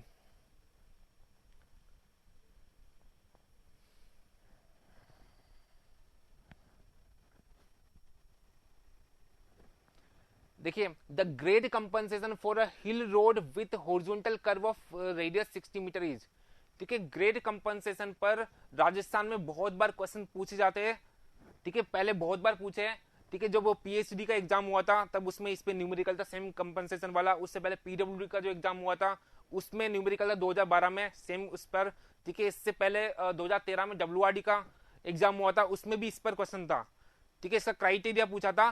फिलहाल इस बार आरएसएमएसएसबी में ट्रांसपोर्टेशन नहीं है, ठीक है, लेकिन ये इंपॉर्टेंट टॉपिक होता था। और वैसे भी ऑल अदर एग्जाम्स के पॉइंट ऑफ व्यू से देखे तो इंपॉर्टेंट है, यहाँ पर न्यूमेरिकल पूछा जाता है, ठीक है। तो बताइए कैसे सॉल्व करेंगे इसको, ग्रेड कंपनसेशन फॉर्मूला बताइए। 75/r तो मैक्सिमम होता है, ठीक है, 30 + r/r यहां से हम कैलकुलेट कर सकते हैं, ठीक है। जो ग्रेड कंपनसेशन है वो हम कितना बोलेंगे, it is equal to grade compensation equal to 30 + कितना r/r, r होता है रेडियस ऑफ कर्व, ठीक है। तो रेडियस ऑफ कर्व कितना गिवन है 60 मीटर, तो 30 + 60/r कितना 60, कितना हो गया ये 90/60, 1.5 ये आता है परसेंटेज में, 1.5%, ये परसेंटेज में ग्रेड कंपनसेशन, इसका फॉर्मूला ये, ठीक है। 30 + r/r क्या लिखा है, it is the grade compensation in percentage, इतना। लेकिन साथ में कोड ने एक और क्राइटेरिया बोला कि जो ग्रेड कंपनसेशन है, मैक्सिमम जो ग्रेड कंपनसेशन है, मैक्सिमम कंपनसेशन ग्रेड कंपनसेशन, ठीक है, वो होता है 75 अपॉन आर, मतलब इससे ज्यादा कंपनसेशन हम नहीं करेंगे, परसेंटेज में आएगा ये भी, तो 75 अपॉन आर, आर कितना 60, ठीक है, देख लीजिए कितना आ रही है 75 अपॉन 60, बताइए कितना आ रहा है 1.25%, 1.25 आ रहा है, चेक कीजिए, ठीक है 1.25 आ रहा है, तो इससे ज्यादा हम कंपनसेशन नहीं करेंगे, ठीक है, इससे ज्यादा कंपनसेशन अलाउ नहीं है, तो आंसर क्या होगा 1.25% होगा, जो कि ऑप्शन में है ही नहीं, बताइए कौन सा आंसर मानोगे फिर।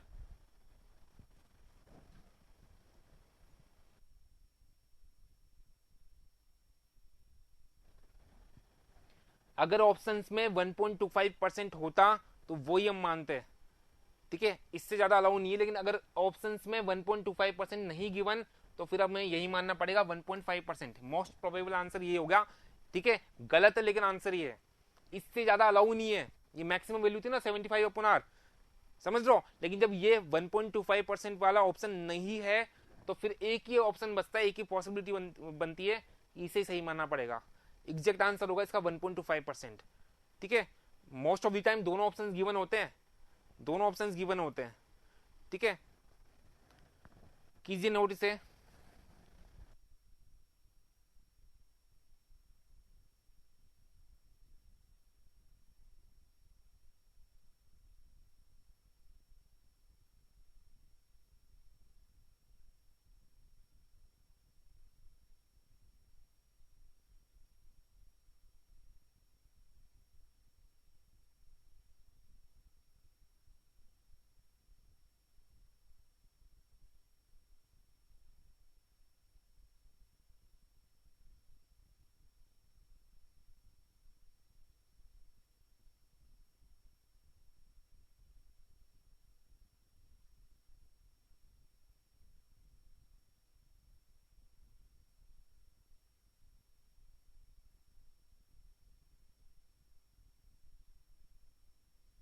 ओके, फिर देखिए नेक्स्ट क्वेश्चन जो है that is question number 70, calculate the rise of crown with respect to edges for a cement concrete road of 10 meter width and situated in areas of heavy rainfall।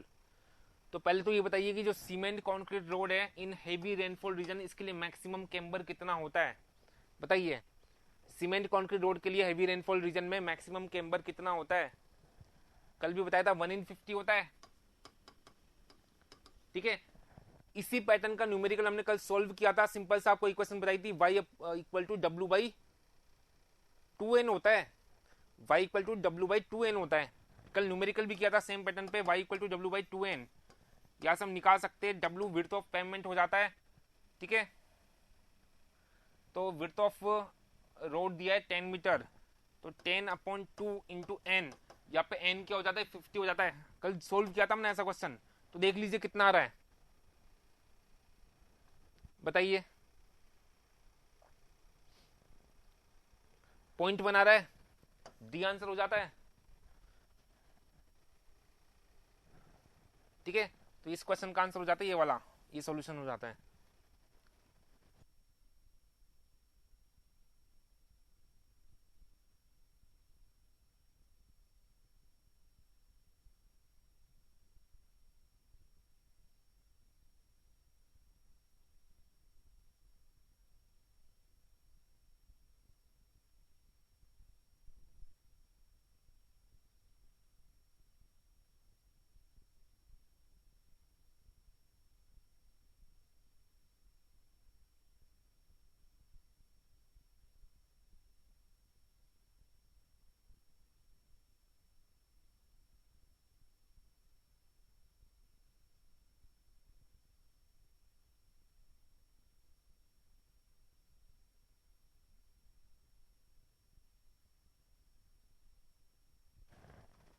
Okay, फिर देखिए next question जो है that is question number 71, देखिए a pavement has a horizontal curve of 1000 metre radius, radius of curve है 1000 metre, for a design speed of 75 kilometre per hour, then the super elevation is, ठीक है, simple सा formula है, आप calculate कर सकते हैं, बताया था इक्वल टू कितना v²/225r। यहां से हम रिलेट कर सकते हैं। तो v कितना होता है, v कितना गिवन है 75 और रेडियस ऑफ कर्व कितना है 1000। तो ये सुपर एलिवेशन आ जाएगा। देख लीजिए कितना है, इसकी वैल्यू बता दीजिए कितना आ रहा है। 1/40। ठीक है, तो देख लेना कितना आ रहा है। ये आ रहा होगा 1/40 के बराबर। तो आंसर हो जाता है ऑप्शन सी। चेक कर लेना।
ओके फिर देखिए नेक्स्ट क्वेश्चन जो है question number 72। Exceptional gradient in plains as per IRC. Plains में आईआरसी के अकॉर्डिंग एक्सेप्शनल ग्रेडियंट कितना होगा। ठीक है, तो अभी तक हमने केवल डिस्कस किया था रूलिंग ग्रेडियंट क्या होता है और कितना होता है, बहुत इंपॉर्टेंट था। तो उसका डेटा मैंने लिखवा दिया था। मैंने ये कहा था कि बाकी जैसे जैसे आगे टर्म्स आएगी तो हम डिस्कस करते जाएंगे। ठीक है, तो रूलिंग ग्रेडियंट तो हमने देख लिया था कि नॉर्मल केस में ऑर्डिनरी कंडीशंस में जो मैक्सिमम ग्रेड हम प्रोवाइड करते हैं डिजाइन पर्पज के लिए उसको हम रूलिंग ग्रेडियंट बोलते थे। उसकी रिकमेंडेशंस बहुत इंपॉर्टेंट है, तो कम से कम वो डेटा याद रखना। अब बात करते हैं एक्सेप्शनल ग्रेडियंट और एक और टर्म हम पढ़ते हैं लिमिटिंग ग्रेडियंट।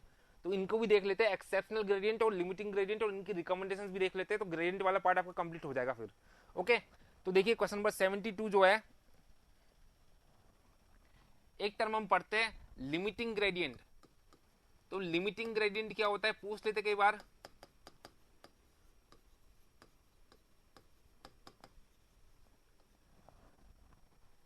देखिए नॉर्मल कंडीशंस में जो मैक्सिमम ग्रेडियंट हम प्रोवाइड करते हैं उसको तो हमने रूलिंग ग्रेडियंट बोला था। ठीक है, अब कई बार क्या होता है कि हम प्रोजेक्ट की कॉस्ट को कम करने के लिए रूलिंग से भी ज्यादा ग्रेडियंट हम प्रोवाइड कर देंगे। ठीक है, रोड बनानी है सपोज ए से बी पॉइंट तक। ठीक है, ए से बी पॉइंट तक, बी पॉइंट बहुत ज्यादा हाइट पर है तो सीधा रोड तो हम बना नहीं सकते। ठीक है, जितना ज्यादा ग्रेडियंट हम प्रोवाइड करेंगे ना, स्लोप जितना ज्यादा हम प्रोवाइड करेंगे उतना कम लेंथ ऑफ रोड होगी, ऐसा होगा। ठीक है, जितना ज्यादा हम ग्रेडियंट प्रोवाइड करेंगे लेंथ ऑफ रोड उतना कम होगा, मतलब कॉस्ट जो है वो कम हो जाएगी। तो अगर हम कॉस्ट को रिड्यूस करने के लिए रूलिंग ग्रेडियंट से ज्यादा ग्रेडियंट प्रोवाइड करें तो उसको हम बोलते हैं लिमिटिंग ग्रेडियंट। पर्पज समझना, इसका कॉस्ट को रिड्यूस करना इसका पर्पज है, और ये रूलिंग ग्रेडियंट से ज्यादा होता है, इसको लिमिटिंग ग्रेडियंट बोलेंगे हम। तो देख लेना, इसको नोट करना कि लिमिटिंग ग्रेडियंट क्या होता है। लिमिटिंग ग्रेडियंट जो है is the gradient provided to reduce the cost of the project। ठीक है, और याद रखना लिमिटिंग ग्रेडियंट जो है it is more then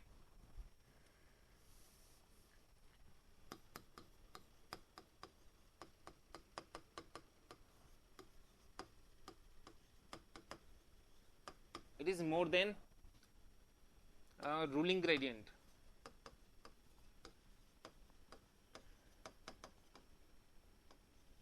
okay, फिर एक और टर्म हमने पढ़ी यहाँ पर एक्सेप्शनल ग्रेडियंट। तो कई बार प्रैक्टिकल कंडीशंस ऐसी होती कि जब वहां पर हमें बहुत ज्यादा चेंजेस हम नहीं कर सकते, वहां पे हमें बहुत ज्यादा ग्रेडियंट प्रोवाइड करना ही पड़ेगा। तो ऐसी लोकेशंस पे जो ग्रेडियंट प्रोवाइडेड है उसको हम एक्सेप्शनल ग्रेडियंट बोलेंगे। बहुत ज्यादा वो ग्रेडियंट होता है, वो लिमिटिंग से भी ज्यादा होगा। ठीक है, जहां पर और कोई पॉसिबिलिटी नहीं हो, और कोई ग्रेडियंट देने की पॉसिबिलिटी नहीं हो नेचुरल कंडीशंस के कारण, प्रैक्टिकल कंडीशंस के कारण, तो वहां पर हम बोलते हैं कि वो एक्सेप्शनल ग्रेडियंट है। ओके, तो एक्सेप्शनल कंडीशंस में हम वो एक्सेप्शनल ग्रेडियंट प्रोवाइड करते हैं। ठीक है, तो नेक्स्ट पॉइंट हम बोल सकते हैं exceptional gradient is provided where there is no other possibility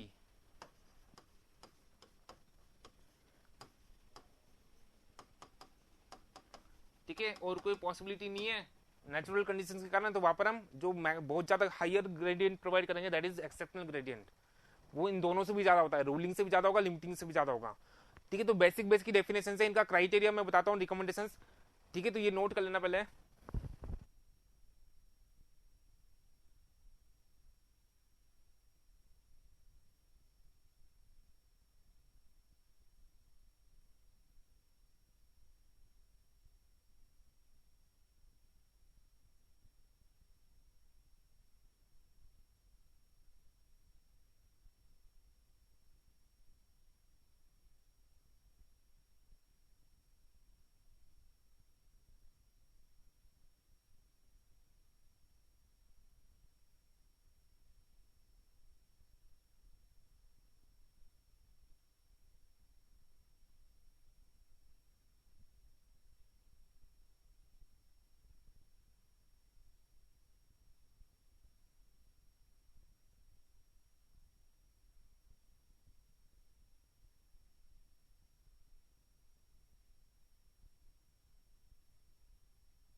okay, ये नोट किया आप लोगों ने,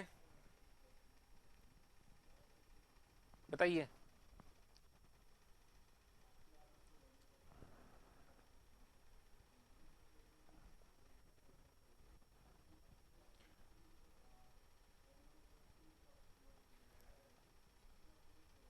ओके, आगे डिस्कस करें हम। अब इनकी रिकमेंडेशन देखिए, ये पूछ सकते हैं, तो नेक्स्ट पॉइंट में एक टेबल बना लेना,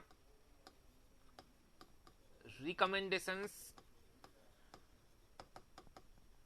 for different types of gradients. ठीक है, तो मैं रूलिंग ग्रेडियंट का तो बता चुका आपको, इन दोनों का और देख लेते हैं। तो एक टेबल बनाना, यहाँ पे हम बोलेंगे पहले टेरेन। ठीक है, यहाँ पर सपोज लिमिटिंग ग्रेडियंट बोल देते हैं,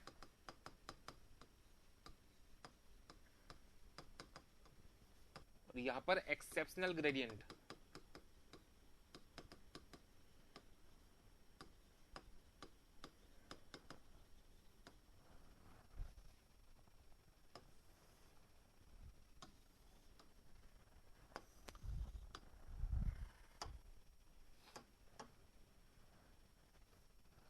पहला है प्लेन एंड रोलिंग टेरेन।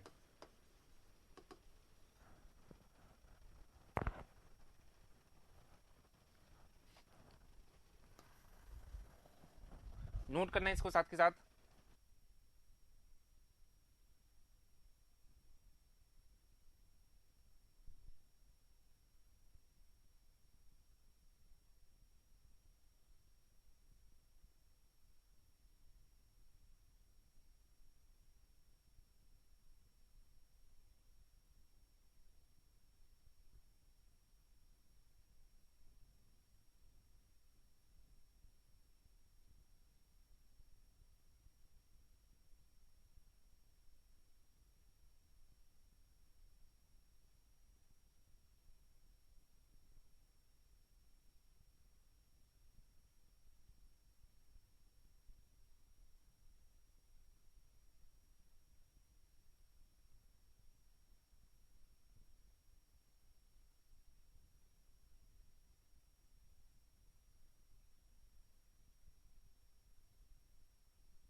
देखिए टेरेन का टाइप यहाँ पर है, यहाँ पर लिमिटिंग ग्रेडियंट, यहाँ पर है एक्सेप्शनल ग्रेडियंट एज पर रिकमेंडेशन ऑफ आईआरसी। पहला है प्लेन एंड रोलिंग टेरेन, इसके लिए 5% लिमिटिंग ग्रेडियंट और 6.7% के अबाउट, एक्चुअली में 6.67% होता है ये। सेकंड है mountainous and steep terrain if the elevation is more than 3000 metre, याद रखना कंडीशन है साथ में, mountainous and steep terrain if the elevation मतलब हाइट जो है that is more than 3000 metre, तब उसके इसमें 6% लिमिटिंग ग्रेडियंट और 7% आपका हो जाता है exceptional gradient. Mountainous and steep terrain if elevation is less than 3000, तब उस केस में आपका लिमिटिंग ग्रेडियंट हो जाता है 7% एंड एक्सेप्शनल ग्रेडियंट बिकम्स 8%। ठीक है, सिंपल सी रिकमेंडेशन से पूछ सकते हैं, लेकिन सबसे इंपॉर्टेंट क्या है, रूलिंग ग्रेडियंट, जो कल डिस्कस किया था, बताया भी था। ओके, तो आप लोगों ने नोट किया ये। अब जो क्वेश्चन था, अभी जो हम क्वेश्चन डिस्कस कर रहे थे, क्वेश्चन ये था कि प्लेन टेरेन के लिए एक्सेप्शनल ग्रेडियंट कितना होता है। ठीक है, प्लेन टेरेन के लिए एक्सेप्शनल ग्रेडियंट कितना होता है, 6.7% होता है। ठीक है, 6.7% होता है, या इसको अगर मैं बेसिक टर्म्स में अगर डिनोट करना चाहूं तो ये हो जाएगा 6.7/100, या हम बोल सकते हैं इट इज इक्वल टू 1/100/6.7। ठीक है, कितना आ रहा है, नीचे वाली टर्म बता दीजिए मुझे, बताइए।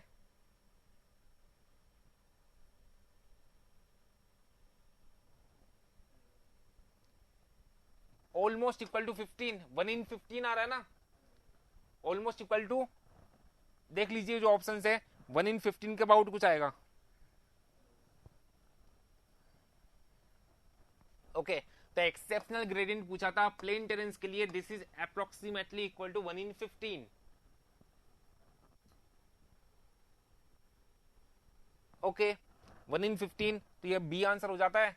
देन नेक्स्ट क्वेश्चन जो है that is question number 73, layout of centre line of the highway on the ground is called as. ठीक है, पहली क्लास में बताया था, अलाइनमेंट बोलते इसे।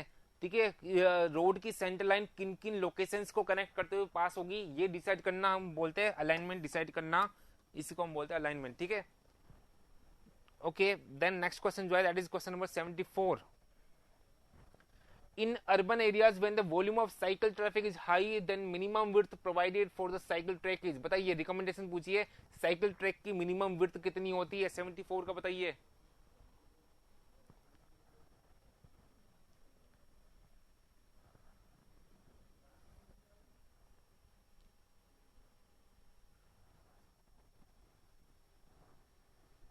टू मीटर रिकमेंडेड है। ठीक है, minimum width of cycle track ये होता है 2 मीटर, तो याद रखना डायरेक्टली इसको। फिर देखिए नेक्स्ट क्वेश्चन जो है that is question number 75, the maximum value of super elevation in plain and rolling terrain is. बताइए, ये क्वेश्चन भी बहुत इंपॉर्टेंट है, बहुत बार पूछते हैं। मैक्सिमम वैल्यू पूछिए सुपर एलिवेशन की प्लेन एंड रोलिंग टेरेन में, कितना, 7%, बिल्कुल करेक्ट है 7%। ठीक है, अब लेकिन कई बार एग्जाम में थोड़ा कंफ्यूजिंग हो जाता है, एग्जाम में थोड़ा सा लैंग्वेज में चेंज करूँ, ध्यान से सुनना। अगर मैं बोलूं maximum value of super elevation is, अगर मैं मैक्सिमम वैल्यू पूछूं सुपर एलिवेशन की तो कितना होता है, अगर मैं केवल ये बोलूं maximum value of super elevation is कितना, 10% होता है। ठीक है, मैक्सिमम वैल्यू होता है 10%। पढ़ा होगा आपने हिली रोड्स विदाउट स्नो, उसके लिए जो कोड ने रिकमेंड किया 10% रिकमेंड किया है, सेम नहीं होगा नवीन। ठीक है, आप रिकमेंडेशंस देखना इसकी सुपर एलिवेशन की, जो हिली रोड्स होते हैं विदाउट स्नो, जहाँ पे स्नोफॉल नहीं होता, लेकिन हिली रोड्स की बात कर रहे हैं तो वहां पे 10% रिकमेंड किया है कोड ने। लेकिन नॉर्मल कंडीशंस में हम प्लेन टेरेंस की बात करें, रोलिंग टेरेंस की बात करें तो 7% मैक्सिमम होता है। ठीक है, नहीं पता तो लिख लेना, 10% कहाँ पे, फॉर हिली रोड्स, हिली रोड्स विदाउट स्नो।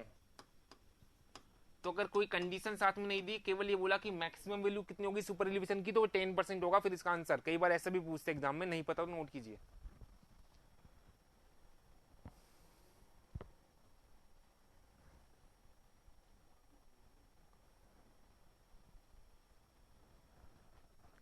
ठीक है, एक और रिकमेंडेशन है कि जो अर्बन रोड्स होते हैं, फॉर अर्बन रोड्स, ये भी लिख लेना,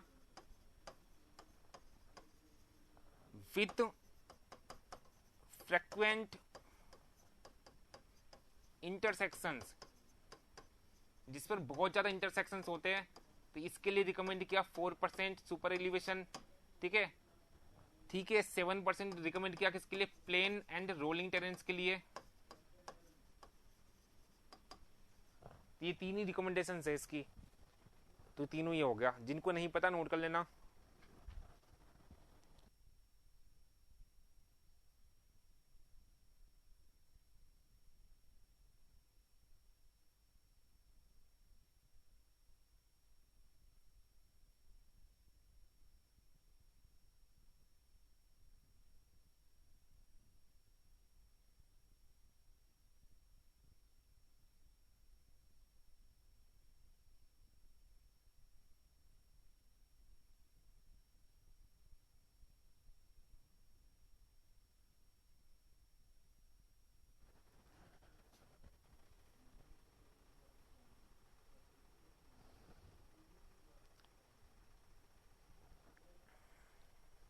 ओके, फिर देखिए नेक्स्ट क्वेश्चन जो है that is question number 76।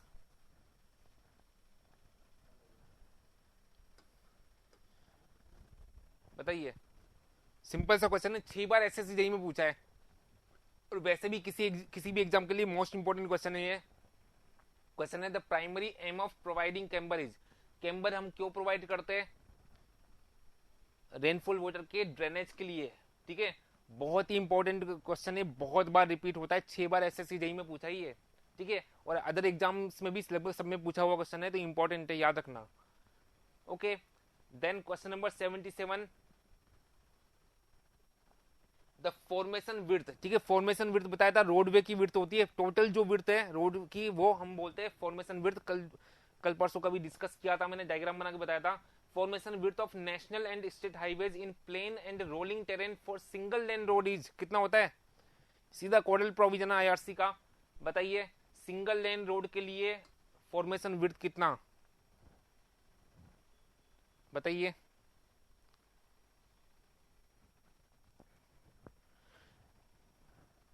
Twelve metre होता है। ठीक है, सीधा आप किसी भी बुक में देखिए, डेटा आपके पास होगा। वैसे फॉर्मेशन विड्थ नॉर्मली पूछी नहीं जाती है, बहुत रेयरली पूछी जाती है। ठीक है, तो पूछी हुई है तो कम से कम ये याद रखना, क्योंकि जब भी पूछा है तो यही पूछा है, सिंगल लेन का। ओके, बहुत ज्यादा डेटा भी हमें याद नहीं करना है। इसके बाद 78 देखिए, question number 78, the rate of rise और fall of road surface along its length, length के अलोंग बोल रहा है। ठीक है, लेंथ के अलोंग राइज या फॉल, मतलब एलिवेशन डिफरेंस आ रहा है कुछ, तो इसको हम क्या बोलते हैं, ग्रेडियंट। बताया अभी तक, कल डिस्कस किया था मैंने, इसको हम बोलेंगे ग्रेडियंट। लॉन्गिट्यूडनल डायरेक्शन में अगर एलिवेशन डिफरेंस आ रहा है, मतलब वहां पे कुछ ना कुछ ग्रेडियंट प्रोवाइडेड है, स्लोप है। ठीक है, और लेटरल डायरेक्शन में अगर कुछ एलिवेशन डिफरेंस आ रहा है, तो वो स्लोप क्या बोलते हैं हम, सुपर एलिवेशन या कैम्बर में से कुछ हो सकता है। लेटरल डायरेक्शन में अगर हम स्लोप प्रोवाइड करते हैं, तो वो या तो सुपर एलिवेशन है या कैम्बर है। और लॉन्गिट्यूडनल डायरेक्शन में डायरेक्शन ऑफ जो मूवमेंट ऑफ व्हीकल है, या इसको लॉन्गिट्यूडनल डायरेक्शन ऑफ रोड बोलेंगे, इस डायरेक्शन में अगर एलिवेशन डिफरेंस आ रहा है ना, तो वो क्या होगा, ग्रेडियंट होगा। ये ग्रेडियंट की डेफिनेशन है। ठीक है, याद रखना, सी आंसर हो जाएगा 78 का। ठीक है, इसके बाद देखिए question number 79, the stopping sight distance depends upon, stopping sight distance किस पर डिपेंड करेगी, बताइए। तो आपने फॉर्मूला पढ़ा है स्टॉपिंग साइड डिस्टेंस का, ऐसा कुछ बताया था, 0.278 VT plus V square upon 254 F। ठीक है, तो यहां से देखिए स्पीड ऑफ व्हीकल पे डिपेंड कर रहा है, स्पीड ऑफ व्हीकल पे डिपेंड कर रहा है, तो बी आंसर हो जाता है। ओके, तो यहाँ पे मैथमेटिकली देखिए, यहाँ पे टाइप ऑफ रोड का कोई यहाँ पे रोल नहीं है, टाइप ऑफ व्हीकल का रोड नहीं, यहाँ पे डायरेक्टली कोई रोल नहीं है, टेरेन कैटेगरी का नहीं है।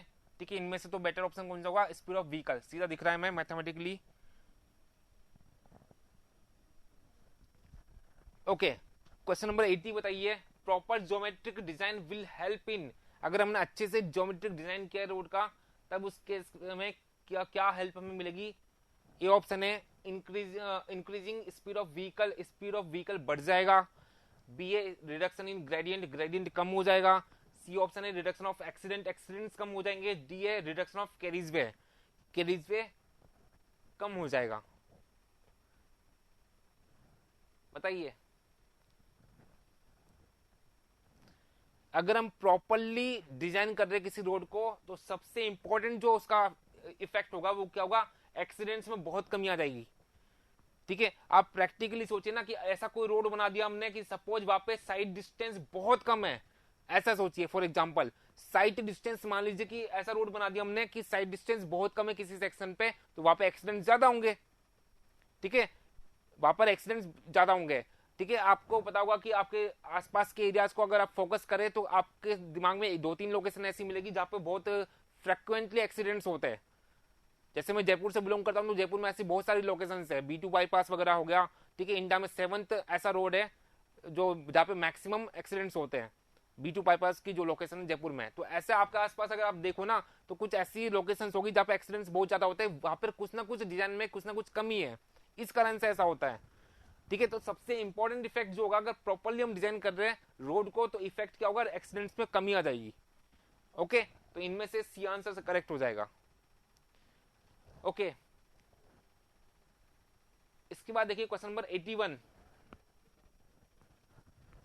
The steepest gradient permitted on roads which in ordinary conditions does not exceed is known. ठीक है, ऑर्डिनरी कंडीशंस में जो स्टीपेस्ट मतलब मैक्सिमम ग्रेडियंट हम प्रोवाइड करते क्या बोलते हैं उसको, बताइए। अभी डिस्कस भी किया था मैंने, कल भी डिस्कस किया था। ऑर्डिनरी कंडीशंस में जो मैक्सिमम ग्रेडियंट हम प्रोवाइड करते हैं उसको क्या बोलते हैं, बाकी लोग भी आंसर कीजिए। उसको हम रूलिंग ग्रेडियंट बोलते हैं, ऐसे डिफाइन किया था, कल लिखवाया भी था मैंने, इसका रिकमेंडेशन भी बताया था। नॉर्मल कंडीशंस में, ऑर्डिनरी कंडीशंस में अगर जो मैक्सिमम ग्रेडियंट हम प्रोवाइड कर रहे हैं for design purpose, that is known as ruling gradient. फिर अभी डिस्कस किया हमने लिमिटिंग ग्रेडियंट क्या होता है, कॉस्ट ऑफ प्रोजेक्ट को रिड्यूस करने के लिए जो ग्रेडियंट हम प्रोवाइड करते हैं उसको हम बोलते हैं limiting gradient, it is more than the ruling gradient.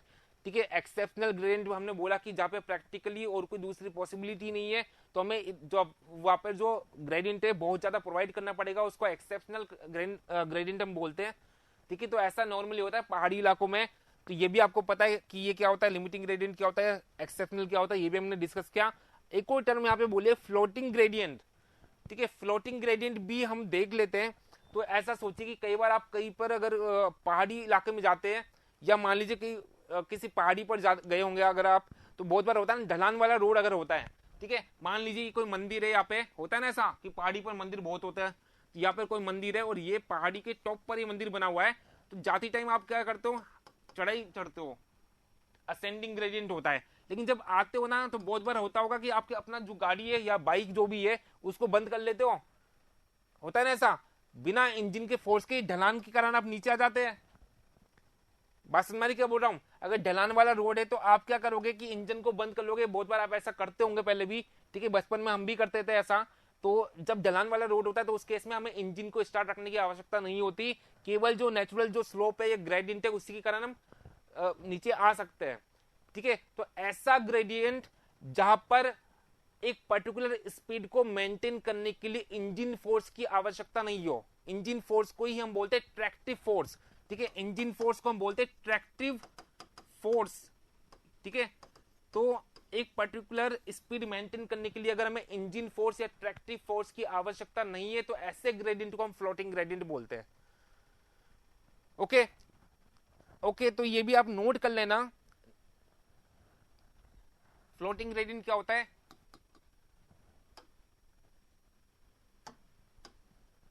The gradient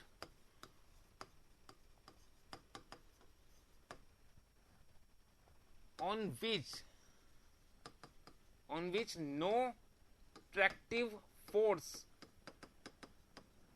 या ट्रैक्टिव एफर्ट बोलता है एग्जाम में, इसको एक ही बात है, कोई फर्क नहीं पड़ रहा, ट्रैक्टिव फोर्स बोल दीजिए या इसको ट्रैक्टिव एफर्ट बोल दीजिए, on which no tractive effort is required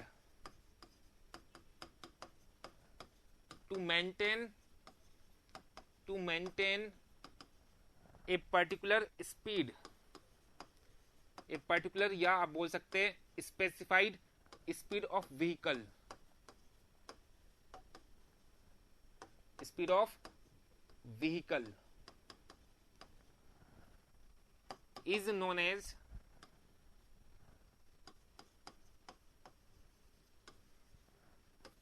floating gradient.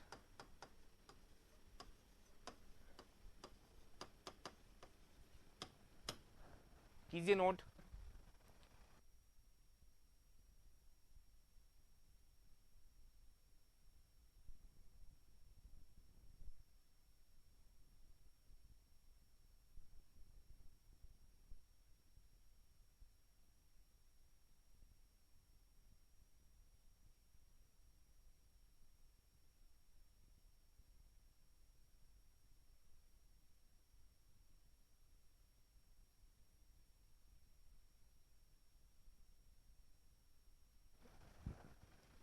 Okay तो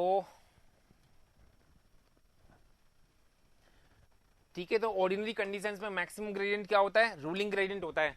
ठीक है, सेम क्वेश्चन में अगर मैं केवल ये टर्म हटा दूं ऑर्डिनरी कंडीशंस, सेम क्वेश्चन में अगर मैं ये ऑर्डिनरी कंडीशंस को हटा दूं तो इसका आंसर चेंज हो जाएगा। तो इनमें से मैक्सिमम ग्रेडियंट कौन सा होता है? फिर हो जाएगा आंसर एक्सेप्शनल ग्रेडियंट। ओके, याद रखना। लेकिन ऑर्डिनरी कंडीशंस में मैक्सिमम हम लेते हैं वो होता है रूलिंग ग्रेडियंट। ठीक है, दोनों में डिफरेंस समझना। ओके, इसके बाद देखिए क्वेश्चन नंबर 82।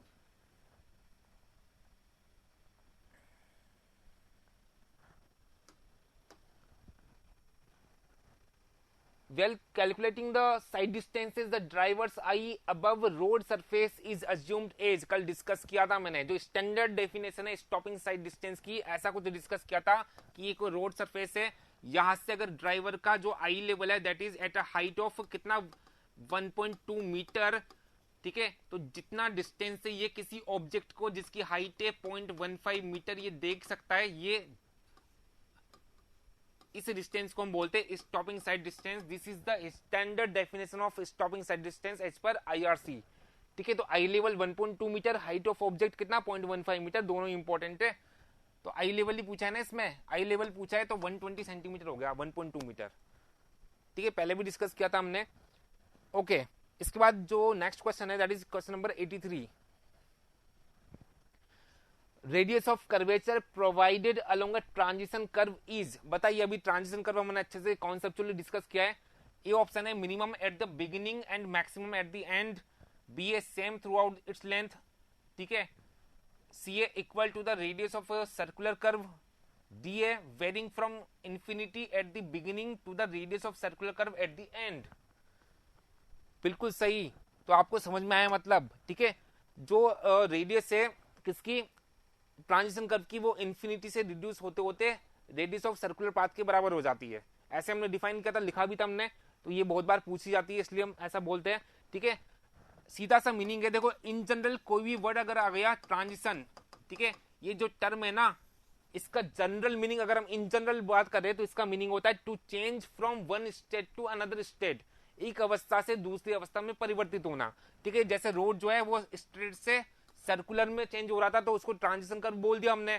ठीक है, फ्लूइड मैकेनिक्स में आप पढ़ते हो कि जो फ्लो जो है वो लेमिनार से टर्बुलेंट में चेंज होता है, तो उसकी बीच वाली कंडीशन कौन सी होती है? ट्रांजिशन स्टेट होती है। तो जनरल मीनिंग लेना है कि एक अवस्था से दूसरी अवस्था में चेंज हो रहा है तो वो ट्रांजिशन वाली स्टेट हो गई। ठीक है, सिंपल सा लॉजिक है। Okay, then question number 84। The highest point on a carriageway is known as, carriageway बताया था कि एक ट्रैफिक लाइन से मीनिंग समझिए या पेवमेंट बोल दीजिए, इसका जो हाईएस्ट पॉइंट होता है उसको क्या बोलते हैं हम? पहले भी डिस्कस किया था, क्राउन बोलते हैं। ठीक है, कोई रोड है और इसका ये क्रॉस सेक्शन बना रहा हूं, इस क्रॉस सेक्शन पर यहाँ पर जो हाईएस्ट पॉइंट होता है इसी को हम बोलते हैं शीर्ष बिंदु, क्राउन या अपेक्स पॉइंट बोलते हैं। ठीक है, क्राउन भी बोल सकते हैं, ये कई बार पूछा हुआ क्वेश्चन है कुछ पीएसयूज में। इसके बाद देखिए नेक्स्ट क्वेश्चन जो है question number 85। Okay, the camber of shoulders in water bound macadam roads is, बताइए। WBM रोड्स में कैम्बर कितना होगा फॉर शोल्डर्स, बताइए। हो सकता है शायद मैंने डिस्कस किया होगा ये पहले, ऐसा कुछ आया तो था। 85 का बताइए क्या होगा?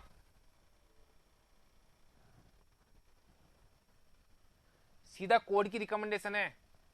WBM रोड्स में जो केम्बर है शोल्डर्स का, it is given equal to the cross slope of the pavement. ठीक है, इसको केम्बर के बराबर हम प्रोवाइड करते हैं। ठीक है, क्रॉस स्लोप मतलब केम्बर, तो केम्बर के बराबर हम प्रोवाइड करते हैं शोल्डर्स में। ओके, तो ये पता होना चाहिए। 2-3 पॉइंट्स होते हैं रिगार्डिंग जो मैंने कल आपको नोट करवाए थे। ठीक है, इसके बाद देखिए question number 86। The slope of the line joining the crown and edge of the road surface is known as. बताइए, ये क्राउन वाला पॉइंट था, क्रॉस सेक्शन ये रोड का लेटरल सेक्शन बनाया है। ठीक है, और ऐसा बोला कि the slope of the line joining the crown, ये क्राउन हो गया, and edge of the road, ये एज हो गया। इसको क्राउन को और एज को जो लाइन कनेक्ट कर रही है या स्लोप जो कनेक्ट कर रही है, इसको क्या बोलते हैं? इसको कैम्बर ही बोलते हैं हम, इसको बोलते कैम्बर या क्रॉस स्लोप। ठीक है, या क्रॉस फोल भी हम बोल देते हैं इसको। तो आंसर क्या हो जाएगा? ऑल ऑफ दिस हो जाएगा। इक्वल होता है, ठीक है, रिकमेंडेशन कोड की, लेकिन वो मिनिमम के लिए है।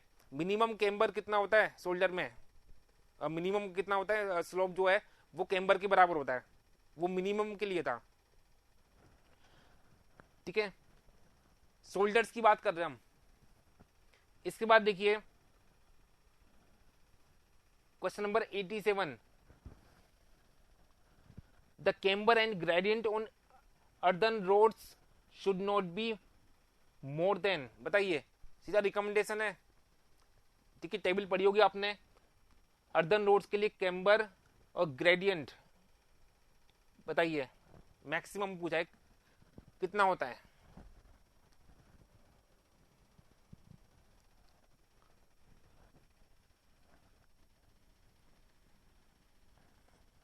देखिए, अर्दन रोड्स की बात करें तो दो चीजें बोली कोड ने। एक तो हेवी रेनफॉल के लिए, हेवी रेनफॉल रीजन्स में अगर अर्दन रोड है तो इसके लिए जो मैक्सिमम कैम्बर है कितना, 1/25 होता है। ठीक है, 1/25 होता है। और जो लाइट रेनफॉल रीजन्स है, लाइट रेनफॉल रीजन्स के लिए कोड ने बोला, अर्दन रोड्स की बात कर रहे हैं, 1/33। ये एक्चुअल रिकमेंडेशन तो ये है कोड में। अब देख लीजिए कौन सा आंसर एग्जैक्ट, तो ये तो गिवन है नहीं, तो इनमें से कौन सा बोलेंगे? रेंज क्या हो गई, इनमें से कौन सा सही होगा? यही होगा बी आंसर। ठीक है, कोड में गिवन है 1/25 in case of heavy rainfall reason और 1/33 in case of light rainfall reason. ठीक है, तो इनमें से तो एक ही ऑप्शन सेट हो रहा है यहाँ पे, 1/20। Okay,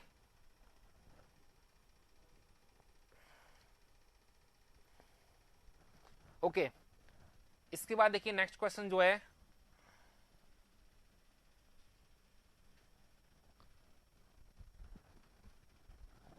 a gradient along which the vehicle does not require any tractive effort, मतलब इंजन फोर्स। ठीक है, इंजन का फोर्स की रिक्वायरमेंट नहीं है to maintain a specified speed is known as. अभी बताया था मैंने, इसको हम बोलते हैं फ्लोटिंग ग्रेडियंट, इसको हम बोलेंगे फ्लोटिंग ग्रेडियंट।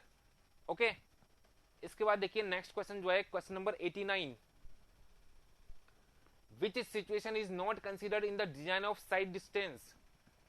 ठीक है, साइड डिस्टेंस की डिजाइन में, मतलब स्टॉपिंग साइड डिस्टेंस की डिजाइन में हम कौन सी सिचुएशन को, साइड डिस्टेंस की डिजाइन में हम कौन सी सिचुएशन को कंसिडर नहीं करते? HSD हम कंसिडर करते क्या? Headlight sight distance. दूसरा दिया स्टॉपिंग साइड डिस्टेंस। तीसरा इंटरमीडिएट साइड डिस्टेंस। और DA आई लेवल साइड डिस्टेंस। तो आई लेवल की तो कोई साइड डिस्टेंस की हम बात ही नहीं करते। ठीक है, HSD, SSD और ISD की बात करते हैं, आई लेवल साइड डिस्टेंस तो हम कंसिडर नहीं करते। तो ये यही आंसर हो जाता है। ठीक है, इसके बाद क्वेश्चन नंबर 90।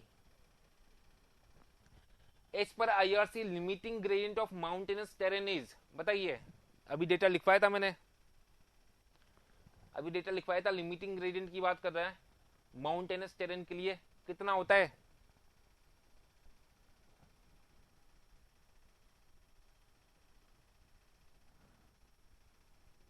सर सभी का आंसर पहले,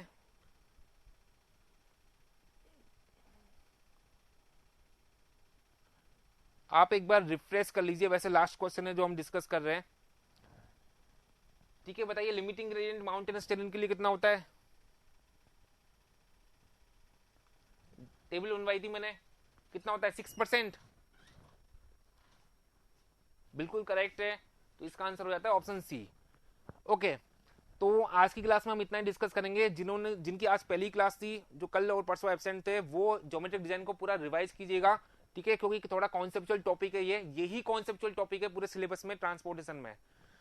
ओके,